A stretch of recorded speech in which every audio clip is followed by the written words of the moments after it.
Si Aliyah Navarro ang pambayad utang ng kanyang mga magulang dahil ng hinihinging kabayaran ng pamilyang Montefalco. Ang akala niya isang matandang taon ang kanyang papakasalan, yon si Sebastian Montefalco. Pero bago tayo magpatuloy, kung bago ka pa lamang sa aking channel, pakilike po ng ating video, pakiclick din ang subscribe button, gayon din ang bell icon para lagi kayong updated sa mga parating ko pang uploads. Narito na tayo, senyorita. Bahagya lang ay minulat ni Aliyah ang kanyang mga mata. Iniunat niya ang mga binti at braso at kapag Juan ay umayos ng upo. Her eyes round at the place. Tila sinisigurado kung naroon na nga sila sa bayan na kanyang kinulakan. Ang Monte Carlo lumabas siya na sasakyan at sinamyo ang presko at sariwang hangin ng kanilang lugar. One thing that Manila doesn't have, the fresh air. Hindi may tatanggi ang ating ganda ng Monte Carlo. Mayaman sa natural resources ang probinsya nila kaya naman nakakahalina talaga ang lugar sa mga turista at mismong mamamayan nito. Hindi pinalagpas ni Aliyah ang nagagandahang tanawin na nakapaligid sa kanilang malaking mansyon. Kaagad niyang kinuha ang kanyang kamera at kumuha ng mga litrato. She was fascinated by the beauty of the place. Para na rin siyang hindi tagaroon tuwing uuwi siya. Paganda ng paganda ang lugar. Mayayabong na puno, makukulay na halaman, sariwang hangin at ang malinis na mga ilog, lawa at talon. Everyone will love Monte Carlo in any way. Nang matapos sa pagkuha ng litrato, binalingan niya ang kanilang driver na si Mang Canor. Ibinabana nito ang mga bagahe niya mula sa compartment ng sasakyan. Be careful of the black case, Mang Canor. Nariyan sa loob ang laptop ko. I can't afford to lose it. Paalala niya sa matanda. Alanganin lang itong tumawa at tinila ng kanyang luggage papasok ng kanilang mansyon. Sumunod din siya sa matanda. Nasa porch pa lang sinalubong na siya ng kanilang merodoma na si Manang Salome, asawa ni Mang Canor at ng kanyang ina na si Maria Teresa. Her mom is just at her early 50s pero byuda na ito sa kanyang ama na si Senyor Ernesto Navarro. Her father died 3 years ago sa sikat na bone cancer. Dati itong vice-alkalde ng kanilang bayan. Matagal itong nanungkulan kaya naman kanilang pamilya nila sa buong Monte Carlo. Politics run in their blood. Magmula sa kanyang lolo, mga tiyuhin at sa kanyang ama. Pero siya ang bukod tayong hindi sumunod sa yapak ng mga ito. Instead of taking political science when she was in college, she took up photography and now work as a freelance photographer and sometimes model dahil likas sa kanyang pagiging matangkad, maganda at may balingkinitang katawan. Bagay na kanyang pinagmamalaki sa lahat. Maiha, Aliyah, greet her mom with a huge smile. Sinalubong siya ng mainit at mahigpit na yakap ng ina. Ramdam niya sa yakap ito ang pangulila sa kanya. Mahigit 5 buwan na rin siyang hindi nakauwi sa kanila dahil sa busy niyang schedule sa Maynila. Kabila ng kanyang proyektong tinatanggap kaya hindi niya nadadalaw ang ina. Oh my baby, how are you? How's Manila? Her mom asked, still hugging her so tight. I'm good, mom. Still beautiful and stunning. Well, as of Manila, still the same. Polluted. Sagot niya. Kumala si Aliyah sa pagkakayakap sa ina. By the way, bakit niyo ako pinauwi, ma? May nangyari ba? Nawala ang kaninang masigla nitong aura at napalitan ng pagkabalisa. Hindi yun nakaligtas sa mapanuring mata ni Aliyah. Pumasok muna tayo sa loob. Tanghali na at I'm sure hindi ka pa kumakain. Cambio ng kanyang ina na pinagbigyan naman niya. Alam niyang may tinatago ito sa kanya and she will find out what it is. What? Aliyah, anak, kumalma ka. Kailangan natin ito mapag-usapan na maayos. Napahilama si Aliyah sa kanyang mukha at nilalikuran ng ina. Hindi niya makuwang intindihan ng mga sinabi nito. Hindi matanggap ng utak niya ang kanyang mga narinig. Matapos silang mananglian, inaya siya nito sa lanay para uminom ng tsaa. Doon rin mismo nito inumpisang sabihin sa kanya na siya ang nakatakda na ikasal. Calm down, Iha, please. Her mom pleaded. Paano ko kakalma, ma? Pauuwi niyo ako dito para lang sabihin sa akin ikakasal na ako? That's insane. She freaked out. Lumuluhang sumagot ang kanyang ina. I have no choice. Yun lamang hinihingi nilang kabayaran sa lahat ng utang ng ama mo. Parang natuklaw ng ahas si Aliyah sa narinig. Kailan pa nagkautang ang isa sa pinakamayaman at maimpluwensyang tao sa Monte Carlo? Her father, Ernesto Navarro, can get anything he wants in just the blink of an eye. Marangya naging pamumuhay nila simula pa noon kaya paano ito nagkautang? May hindi ba siya nalalaman tungkol sa mga magulang niya? Gusto pang tumakbo ng papa mo sa ikatlong pagkakataon pero nalulubog na sa utang asyenda ng lolo mo sa Isabela. Kaya naman nangutang siya kay Don Sebastian Montefalco para sa kanyang kampanya pero nabigo pa rin siyang manalo. Pag-umpisa ng kanyang ina. Hindi siya umimik at tinayaan lang itong magpatuloy. Gusto niyang malaman ang lahat na nangyari. Sumunod ang pagkakadiagnose ng iyong papa ng bone cancer. Dumoble ng dumoble ang utang natin sa mga Montefalco. Nanlambot ang mga binti ni Aliyah. Sa kanyang mga narinig, Bakit hindi niya alam ang mga bagay na to? Bakit nilihim sa kanya ng mga ganitong suliranin gayon sa mga panahong iyon? Kaya na niyang makatulong sa ama nito. Dahil ayaw ng papa mo na pigilan ka sa mga pangarap mo. Ayaw kang madamay sa mga problema ginawa niya. Gusto niya mag-focus ka dahil nakikita niyang mahal mo ang ginagawa mo. Tumulo ang mga luhang kanina pa niyang pinipigilan. Bakit? Papakasal ang hinihinging ka ba rin doon, Sebastian? Hindi ko alam ang rason niya pero yun ang nakikita kong dahilan para hindi mawala sa atin ang bahay na ito. Ang mansyon kung sa nabuong pamilya natin ang nag-iisang alaala na iniwan sa atin ng iyong ama. Humahagulhol na pahayag ng kanyang ina. Ayon sa huli, kung di siya pakakasal ay kukunin ng lahat ng kanilang ari-arian kasama mansyong tinitirhan ng kanyang ina. Nasa kanya pa rin pala ito, kay Don Sebastian. Hindi na alam ni Aliyah ang gagawin at mararamdaman. She was torn between her freedom and family. Ano ba ang pipiliin niya? Ang kalayaan na ayaw niyang mawala sa kanya o ang pamilyang sinuportahan siya sa lahat ng plano niya na walang kahit anong pagtutol? Kaya ba niyang isang tabi ang pangarap niya? Kaya rin ba niyang baliwala ang paghihirap ng kanyang ama? She is confused. Ngayon nahiling niya sana'y meron siyang kapatid para hindi lang siya ang nawiwindang ang isip at kalooban ng mga sandaling yun. Pero alam niya sa sarili kung ano ang mas matimbang. Kaya hindi pa siya nagdadalawang isip na magdesisyon ng sandaling iyon.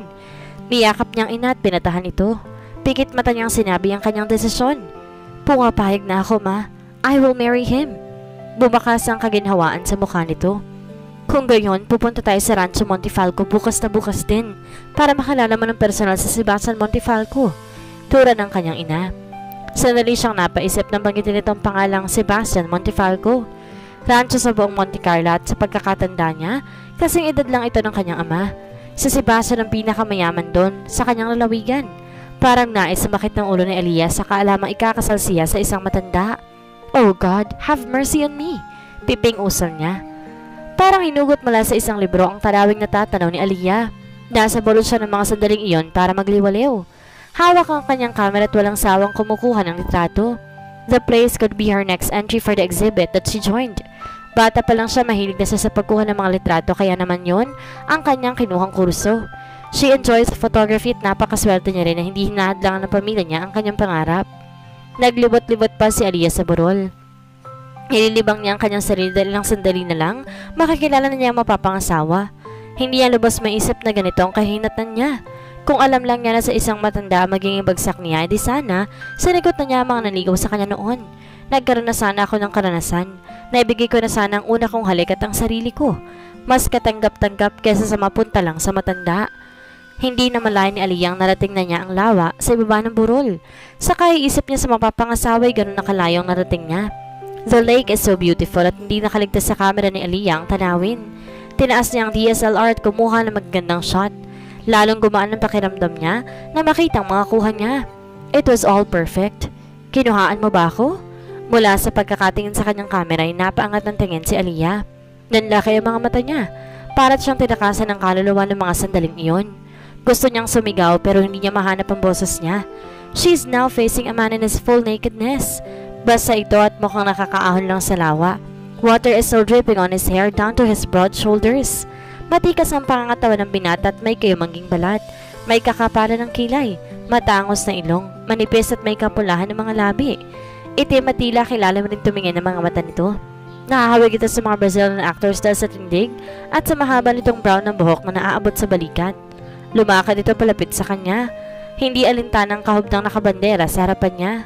Pakiramdam ni Aliyah, pulang-pula ang kanyang mukha sa kahiyan at kawalan ng magagawa. He is naked, for Christ's sake. Should I run? Damn it, what to do? Umiwas si Aliyah ng tingin nang huminto ito ilang pulgada mula sa kinatatayuan niya. Kung hindi niya gagawin yun, tiyak na makikipag face to face siya sa pinagmamalaki nito. Uulitin ko, kinuhaan mo ba ako? Tanong ng lalaki. Malalim ngunit swabe ang boses nito. Nagtayuan ang mga balahibo ni Aliyah sa lamig ng boses nito. Hindi naman tumukhang galit pero may kung ano sa presensya nito na nagpapakabog ng mabilis sa puso niya. Siguro dahil nakahubad siya kaya ako kinakabahan. Eh sino ba namang hindi kakabahan? Hindi ko naman kilala ang lalaking ito. Baka rapist pa to o mamamatay tao. Pero napakagwapo naman niya para maging rapist lang. Hindi ko pinapahawak sa ibang mga gamit ko lalo na sa camera na to. Sagot ni Aliyah. The guy crosses arms on his chest. Nagigting ang maskulado nitong braso at mula sa sariling napalunok si Aliyah. The guy is freaking hot in his super bod. Not to mention his lower part was also oozing with sexiness. Para itong isang adan na ligaw sa lugar na iyon. He is so perfect, physically. Gusto ko lang makasiguro, miss. Sagot nito. Mukha ba ako nagsisinungaling? May pagka-iritableng sabi ni Aliyah. Ano bang akala niya sa sarili niya? Porke gwapo at hot siya na nakawan ko na siya ng litrato? Eh hindi ko nga alam na may tao rito eh. Bigla na lang siyang simulpot mula sa kung saan. Nakahubad pa. Ibang klase. Kung hindi ka nagsisinungaling, ibibigay mong kamera. Lumapit pa ito lalo. Lihim na napasinghap si Aliyah. Damang-dama na niya ang init at nagmumula rito. That sent shivers down to her spine. Give me the camera or else? Or else what? Pabulong at may nginig sa boses sa tanong ni Aliyah. Gumisi ang lalaki. Parang tumalon palabas ng kanya nablib ang puso niya sa sunod na ginawa ng binata. Hinapit ito ang balakang niya palapit sa katawan nito. Kahit may pulgada sa pagitan ng katawan niya at kahubdan nito, ramdam pa rin ang init na nagmumula rito. What are you... Hindi niya natapos ang mga susunod pa niyang sasabihin nang siilin siya na mapasok na halik ng lalaki. Hindi madiin, hindi mapangahas. Ang kapusokan ng halik nito ay may pagsuyo na halos malasahan niya ang tamis ng halik nito. Every brush of his lips made her heart tingle. Parang tinutupok si Aliyah ng halik na iyon. Nanghihin at nagpapaubay ang katawan niya sa binata. It's as if she was under his spell. Nawala ng kakayahang pumalag si Aliyah ng sandaling iyon. Ilang saglit pa huminto na ito sa paghalik sa kanya. Kinuha nito ang kamera niya at kinalikot iyon. Aliyah on the other hand was still shocked from the kiss that this stranger gave her. Ramdam pa rin niya ang laban nito sa kanya kahit hindi naman na magkadikit ang mga iyon. Bumaling ang lalaki sa kanya at ibinalik ang kamera. Good, thank you, he said. Ngumisi pa to bago maglakad papaalis. Hindi na nakaimik si Aliyah. Sinusundan niya lang ang bawat galaw ng lalaki, not minding his nakedness. Pumunta ito sa batuhan at kinuha ang pantalon at iba pang damit nito. Nagbihis ito, hindi pa rin humihiwalay ang tingin niya sa lalaki. Kapag kuwan ay sumakay ito sa itim na kabayo na nakatali sa isang puno malapit sa lawa. Noon niya lang napansin ang kabayo dahil tayong sa binata nakatutok ang atensyon niya. Bumaling pa sa kanyang lalaki habang sinusuot ang cowboy hat nito. Ngumiti ito. This time it's not a playful boyish grin but a genuine smile. He even winked as he say, Adios, senyorita. Pagkatapos, mabilis na pinatakbo ang itim na stallion. Ilang minuto na nakakalis ang lalaki pero tulala pa rin si Aliyah. What did just happened? Totoo bang nawala ng first kiss ko? The realization hit her. Nagsimulang mag-alboroto sa inis ang kalooban ni Aliyah. What a jerk. Magdidilim na makarating ang mga Navarro sa Rancho Montefalco. Hindi pa rin maganda ang timpla ni Aliyah. Dahil sa lalaking nakadaupang palad niya sa lawa kanina. Hindi mabalawala sa balintataw niya ang mukha nito at ang ginawa nitong paghalik sa kanya. Nainis pa rin siya sa kapangasan nito pero may konting sundot na naidulot sa kanyang puso ang ginawa nito. But she had to erase that feeling. Ikakasal na siya at ngayon nga nakataktang araw na makikilala niya ang magiging katapan. Isang kasambahay ang malalay sa kanila papasok sa mansyon. The house is not the same like their mansion. Ang mansyon ng mga Montefalco, antigo. Nahahalin tulad pa ang itsura nito sa mansyon noong panahon ng mga Kastila. Very old-fashioned but still beautiful because it was preserved by the family. Malawak ang rancho ng mga Montefalco ayon sa kwento ni Mang Canor. Ekta-ektare ang lawak ng tubuhan at niyugan ng mga Montefalco. Hindi pa kasama ron ang asukal at lugar kung saan ilalagak ang mga alagang kabayo ng doon. Indeed, the family is rich. Dinala sila ng kasambahay sa malaking hapag. Naroon ang isang matandang lalaki at isang babae na mukhang nasa edad ng kanyang ina. Napakalawak na mga tinito ng mga salubungin sila. Bumeso ang mga ito at bumati. Welcome to Montefalco Ranch, Teresa, sabi ng babae na kaedad ng kanyang ina. It's nice to be here again, Matilda, sagot naman ng kanyang ina. You have a very beautiful daughter, Teresa. Puna naman sa kanya ng lalaki na mukhang asawa ni Matilda dahil naka-bresyete ang huli dito. Ngumiti ang kanyang ina at bumaling sa kanya. Pinamulahan naman si Aliyah ng mukha nang mapunta sa kanyang atensyon. Of course, she is beautiful, Sebastian, sagot ng kanyang ina. Doon napangat ang tingin si Aliyah. Sebastian? Could it be him? Siya ba ang pakakasalan ko? Pinagmasdan niya ang lalaking tinawag ng kanyang ina na Sebastian. Gwapo ito pero may katandaan na para sa edad niya. Naniningkit ang mga mata ni Aliyah nang may mapansin. He looks familiar. Para nakita ko ng mukha. Nahinto si Aliyah sa pagtitig sa lalaki na may dumating. Sorry, I'm late. Yes, you are, Sebastian. I told you to be here as early as possible. Look, naunahan ka pa ng bisita. Litanya ni Matilda. Isang pamilyar na lalaking lumapit at humalik sa pisngi ni Matilda. Sorry, Mom. Tumulong pa ako kay Mang Celso na panakin si Twinkle. Nahirapan sila dahil may sakit ang kabayo. Paliwanag ng binata. Enough of your excuses. Apologize to your fiancé instead. Utos ng ginang. Tumango ang binata at tumalap sa kanila ng kanyang ina. Naliga si Aliyah sa kanyang kinatatayuan na magtamang paningin nila ng lalaki. It's him, the naked guy in the lake. Mukhang nakilala rin siya nito dahil rumihistro sa mukha nito ang pagkabigla. Pero saglit lang yun at agad din itong nakabawi. Hi, sorry I'm late. I'm Sebastian. You are? Tanong nito at iniabot ng kamay sa kanya tanda ng pagpapakilala. She's having second thoughts on accepting him dahil sa ginawa nito kanina. Pero ayaw naman niyang ipahiya ang kanyang ina kaya tinanggap niya ang kamay nito. Aliyah, she said and extended her hand to him. Kaagad dumaloy ang kuryente sa palad ni Aliyah. Bahagya pang pumisil ang kamay ni Sebastian sa kanya na dahilan para magkaroon ng nag-uunahang daga sa dibdib niya. Binawi ang mga kamay at kaming ngumiti rito. Binasag naman ni Don Montefalco ang namuong katahimikan. Let's take our seats and talk about the plans for the wedding. Naupo na ang lahat nagsimula ang pag-uusap tungkol sa kasal. Mabigat na buntong hininga ang pinakawalan ni Aliyah. Tapos na ang hapon at nasa veranda ang lahat para uminom ng kape. Pero siya piniling maglibot sa ranso. Napadpad siya sa malawak na hardin at doon sa duyan na gawa sa bakal siya. Naupo. Isang linggo mula ngayon doon na siya maninirahan. Nakatakda ng araw ng kasal niya ng Sebastian at yun ay sa darating na linggo. Magiging Mrs. Montefalco na ako. Nakakalungkot na hindi ko man lang naranasan magkaroon ng boyfriend. Asawa ka agad. So, you're my fiancé. Naikot na lang ni Aliyah ang mata. Gusto niyang mapag-isa pero eto si Sebastian at ginugulo siya. Sinundan pala siya nito. Ayaw niyang makita ito dahil hindi pa rin niya nakakalimutan na nangyari sa lawa kanina.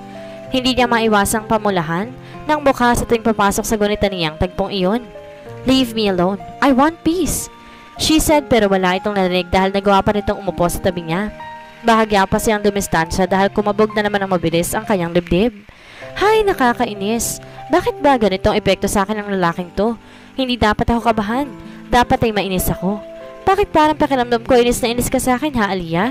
Did I do something wrong? Tanong ni Sebastian. Nanlalaki mga matang tumingin siya dito. Tumango siya at nakapamewang na humarap dito. At talagang nakuha mo pang itanong sa akin ang bagay niyan. Pagkatapos ng ginawa mo sa akin sa lawa, aasta ka na parang wala nang nangyari? Ibang klase ka, Sebastian. Asik niya rito. Talaga namang nagpupuyo sa inis ang dibdib niya sa kaharap. Nagkibit balikat ito na tila hindi apektado sa sigaw niya. It was just a kiss, sagot ito. That was my first kiss, asshole. And you just stole it like that. Galit na sigaw ni Aliyah. And what's worst, I love the way how you kiss me. Gusto niyang idugtong pero wala siyang sapat na lakas para gawin yun. Tumayo na rin sa Sebastian. Hinaan mo naman ang boses mo. Saway nito sa kanya. No! Magandang ang marinig nila para malaman ni Mama kung anong klaseng lalaking pakakasalan ko. Baka maisipan niya pang iatras ang kalokohang to. Sigaw pa rin ni Aliyah pero walang epekto mga yun kay Sebastian. Nababakas pa nga ang pagkaaliw sa mga mata nito habang nakamasid sa pagmamaktol niya. He crossed his arms and stared directly to her eyes. Naparanok si Aliyah dahil may kung anong init na hatid ng mga tingin niya iyon. Totoo nga ang sinasabi nila. Kung sino pang may utang siya pang matapang. He said while chuckling. Bahagyang nakaramdam ng pagkapahiya si Aliyah kaya nag-iwas siya ng tingin. Hindi aatras ng mama mong kasal. Believe me, Sebastian said. Lumapit ito at nilibel ang mukha sa kanya. Now their faces just an inch apart and Aliyah find it hard to breathe. The fast beat of her heart became back immediately. We both know about your father's debt to us. At ikaw, Aliyah, ang kabayaran sa lahat ng iyon. Kaya kahit paanong palinirang sabihin mo sa iyong ina, it won't change your mind. Bumaba sa kanyang tenga ang labinto. Nagtayuan ang kanyang mga balahibo. So just accept it, sweetie. You are now mine. Napasinghap siya ng kanintinan nito ng halik ang gilid ng kanyang labi. He gave her a boyish grin after. See you, wife? Binigyang tiin pa rito ang salitang wife bago siya tuluyang iwan. Noon lang naging maayos ang paghinga ni Aliyah. Napahawak na lang siya sa kanyang dibdib habang tinatalawang papalayo si Sebastian. Dumating ng araw na mawawakasan pagiging dalaga ni Aliyah. Her wedding day. Ang halos lahat ng malalaki at respetadong tao sa Monte Carlo ay imbitado. The Montefalco and Navarro nuptials launches a huge impact to the whole Monte Carlo. Walang nakakalam na magaganap na kasalan kaya naman nang maipamahagi mga imbitasyon naging matunog ang usaping iyon sa kanilang bayan. Matuling lumipas sa mga araw. Ang isang linggong preparasyon na sa ayos ng mabuti sa mga inapahang tao ng kanilang pamilya. It was a garden wedding. Gusto ng Donna doon sa mismong lupain ng mga Montefalco ang gaganapin ng kasal. Wala namang tumututol sa nais ito. Ang ganda-ganda mo, anak ko, her mom said. Nasa loob sila ng kwarto na nilagak sa kanya ng araw na yon. Hinihintay ang hudyat ng kanilang paglabas para sa seremonya ng kasal. Napangiti si Aliyah habang nakaharap sa salamin. She is indeed beautiful at lalo pa yung nadagdagan dahil sa trahe de boda niyang suot. It was an off-shoulder cut with elegant beads. Ang buhok naman niya nakaban at pinatungan ng koronang bulaklak kung saan nakakabit rin ang kanyang belo. Napatingin siya sa ina nang marinig ang higbi nito. Ma, she called. Sorry, sabi nito at pinahid ang mga luha. It's just, I can't help but to feel guilty. Alam kong napilitan ka lang na gawin ang bagay na to, anak. I am so sorry, baby. Tuluyang naiyak ang kanyang ina. Ramdam ni Aliyah ang pagsisisi ng ina niya. Alam niyang hindi rin ito gusto nangyayari pero wala itong sapat na kakayahan para ilaban siya. Niyakap niya ito na mahigpit para pagaanin kahit papaano ang dibdib nito. Gustuhin man din niyang kasing takbuhan na responsibilidad na ito hindi niya magagawa dahil ayaw niyang bigyan ng kahihiyan ng pamilya nila. Ma, it's okay. Isipin mo na ginagawa ko to dahil bayad sa lahat ng sakripisyo nito sa akin ni Papa. That this is my way of thanking you for not controlling my life and let me choose what I really want. We love you so much, darling, kaya hindi namin magagawang pigilan ka sa lahat ng gusto mo sa buhay. Sagot ng ina.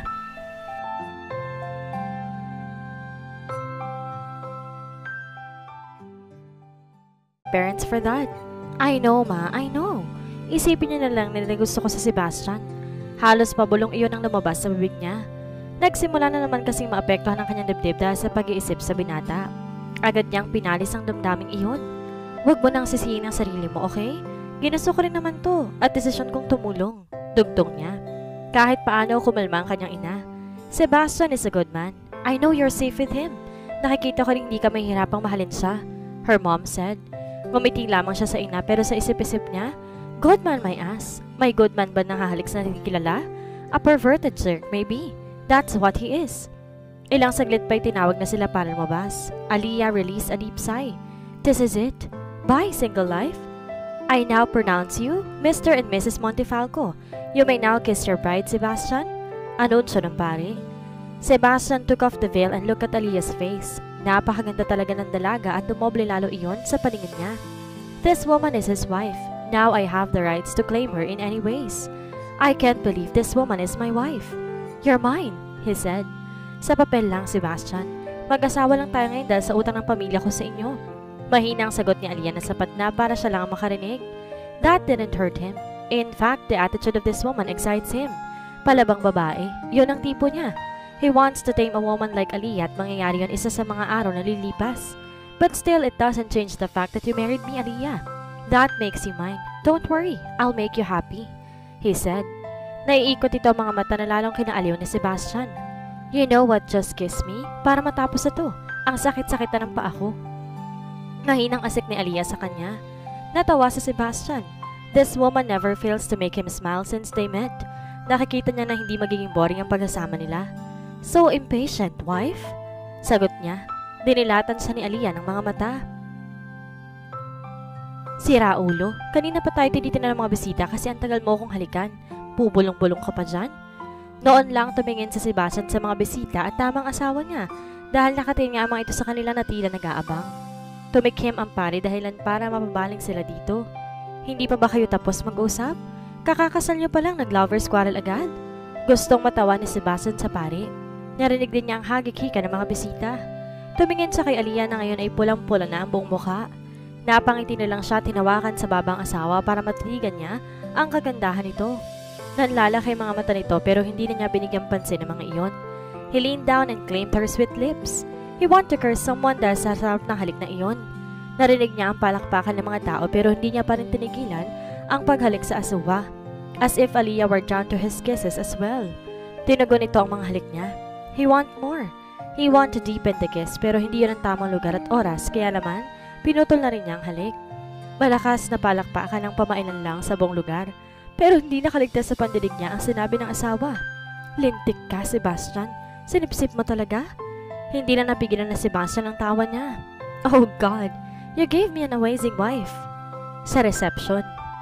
Ang tuloy ng lahat matapos ang seremonyas ng kasal. Puro na mga bisita ang buong bakuran ng mga Montefalco. Masyado mabait ang Don kaya naman kahit ang simpleng empleyado namang ito sa rancho ay imbitado. Congratulations! Hindi na ubos sa mga bumabati sa kanila na Sebastian at napapagod na si Aliyah na sagutin ng mga ito kaya naman tumatango na lang sila sa mga bisita. Congratulations, bud! Napaangat ng tingin ni Aliyah sa tatlong lalaki na lumapit sa table nila na Sebastian. Gwapo mga ito pero sa magkakaibang level. Umupo ang tatlo at nakipagkwentuhan sa kanila. Nalaman niyang pinsan ni Sebastian ng tatlong lalaki, si Nathan, James at Lucas. Sa tatlo ay si Lucas na ang kilala niya dahil artista to. Bokalista ito ng isang banda at sikat sa mga kabataan at kadalagahan sa ngayon. He is a combination of cute yet hot man. Babyface ito pero angat. Ang kaseksihan. Mukha rin tong magaang kasama at mabait. Si Nathan naman ang tipo ng corporate man at ayon na rin sa pagpapakilala nito kanina, tama ang hula niya. Ito ang namamalakad sa Montefalco Corp at siya rin pinakamatanda sa magpipinsan. May pagka-istriktong mukha nito pero nakadagdag iyong lalo sa kakisigan nito. The last is James. Tahimik at mukhang isnabero. Tipid kong magsalita. Tipong cold-hearted guy. Kaya na si Sebastian mahaba rin ang buhok ni James na tinali lang para hindi matakpan ang mukha nito. He is an architect. Hindi ko inaasahan to, Sebastian. Ikaw pa mauunang magpatali sa ating magpipinsan. Congratulations, or should I say, condolence. It is Nathan who spoke. Binuntunan pa ito niyon ng malakas na tawa. I agree, sabi ni Lucas. Look sa mundo ng showbiz. Tumingin ito kay Aliyah. You know what? Sebastian fucks everything that moves. He is a woman man, kaya talasan mong pakiramdam mo't mata baka kasi malingat ka lang. Ouch! Gago ka, Sebastian. Sigaw ni Lucas nang batukan ito ni Sebastian. Ang daldal mo parang hindi ka lalaki, sabi ni Sebastian. Luke put his middle finger up. I can do hard too, dickhead, sagot ito. Don't believe him. Baling ni Sebastian kay Aliyah. Tumaas ang kilay niya dito. I'll only believe if I saw pero sa hilatsa ng mukha mo, hindi ko na yata kailangan para ebidensya. Nalukot ang mukha ni Sebastian pero napangiti din ito kapag kwan. Napuno naman ng tawanan ang lamesa nila. Sebastian's cousins are fun to be with, well except for James. Hindi mo lang ito nagsalita kahit isang kataga. Aliyah just shrugged. Kung doon komportable ang pinsan nito, wala naman siya magagawa. Ilang saglit lang nagpaalam na rin ang mga pinsan nito. Umalis din sa Sebastian dahil may kukunin nito. Hindi naman na nag-abala si Aliyah na tanungin kung ano iyon. Nilibang na lang niya ang sarili sa pakikipag-usap sa mga bisita at in-laws niya. So, what do you do for a living, Iha? Hindi natin napag-usapan ng mga ganitong bagay dahil balik tayo sa kasal niyo ni Sebastian. Do you mind to share some? Her mother-in-law asked. She shook her head. Not at all, Mommy. Actually, I'm a photographer and sometimes a model. As of now, nakalive ako sa work but next month, may exhibit akong sasalihan. Kwento niya sa mga ito. That's a fun job, Iha, her father-in-law said. Yes, it is, sagot niya. Marami pa sila na pag-usapan hanggang sumapit ng paglubog ng araw. Kanina ko pa hindi nakikita si Sebastian. Nasaan siya, Iha? Ang Don naman ang siya nagtanong. Kanina niya pa rin hindi nakikita ang asawa. Nagpaalam lang to saglit na may kukunin pero hindi na ito nakabalik. Hahanapin ko lang po siya. Paalam niya sa mga magulang nila. Hinanap niya si Sebastian sa buong kabahayan at bakuran pero hindi niya ito makita. Napapagod na rin siya dahil mahaba ang kanyang suot.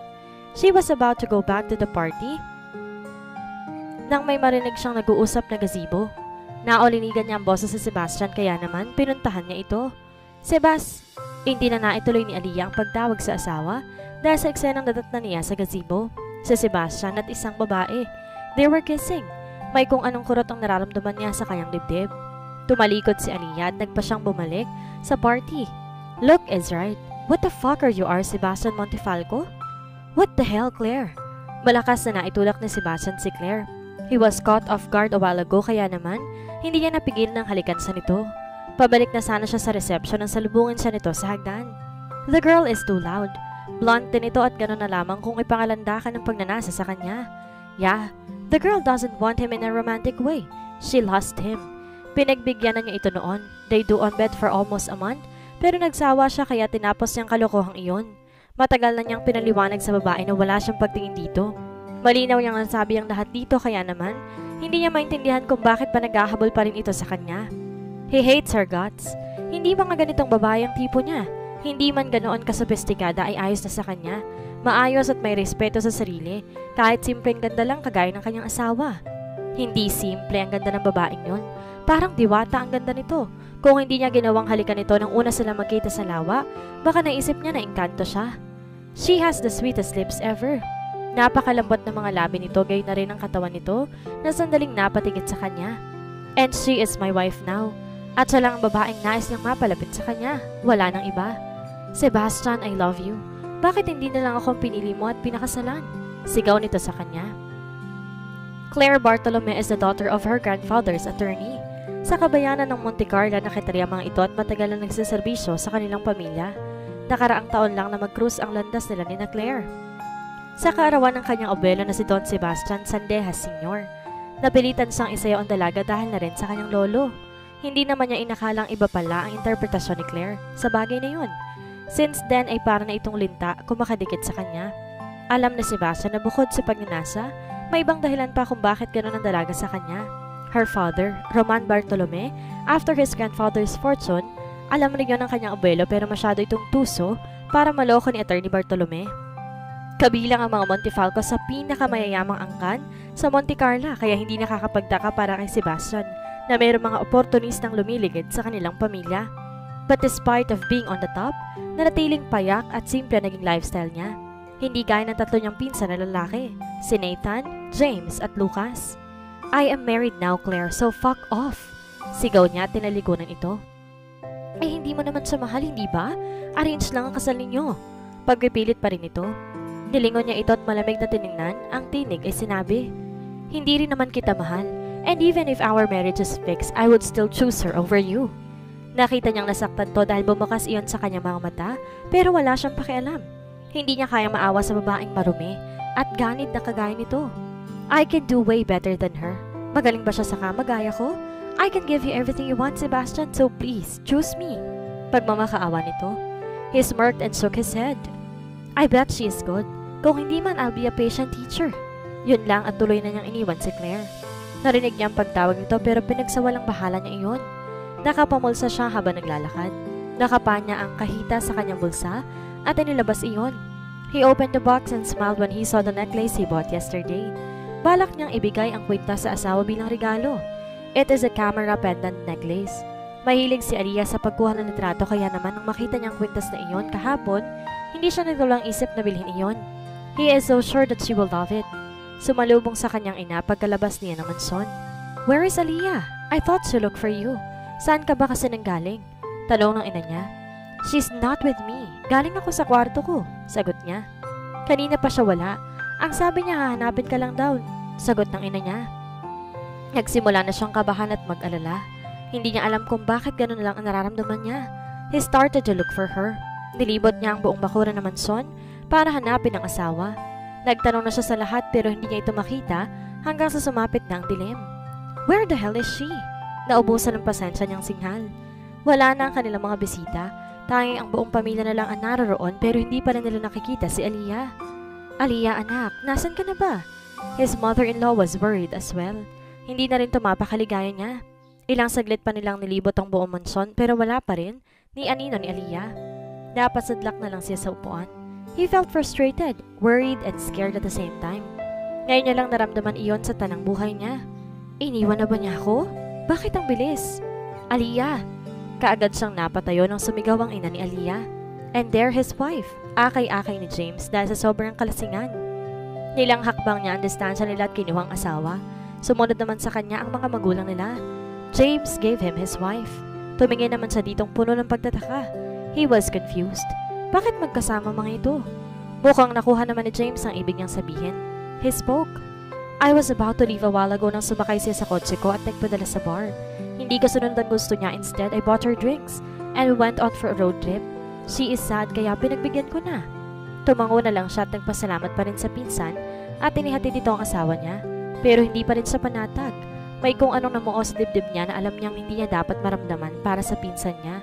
He is jealous and wanted to strangle James said dahil hinawakan ito ang asawa niya. He couldn't believe that he can be that possessive. Well, maybe Alia made him. Binuhat na niyang asawa at tinala sa silid nila. She is now my wife. I had all the rights to claim her. Akin lang siya. James should know his place. Walang sino man kahit pinsan kong pwedeng humawak sa asawa ko. Dahan-dahan niya itong inihiga sa kama nila. Nang malayo na niya ito, ay hindi niya napigilan ang sariling titigan ng maamong mukha ni Aliyah. Just a mere stare at her beauty makes his heart go crazy. Kung pag-ibig ang naramdaman niyang iyon, hahayaan niyang mahulog ang kanyang sarili dito. Hindi ko pagsisisihan na siya ang unang babaeng mamahalin ko. Ngayon niya napagtanto na hindi naman pala masama ang maikasal dito. He is one lucky bastard. Ilang sandali niya ba itong pinagmasdan? Maya-maya, nagpa siya na siyang maligo. Bahagya rin siya nakainom at gusto niyang mawala ang lasing.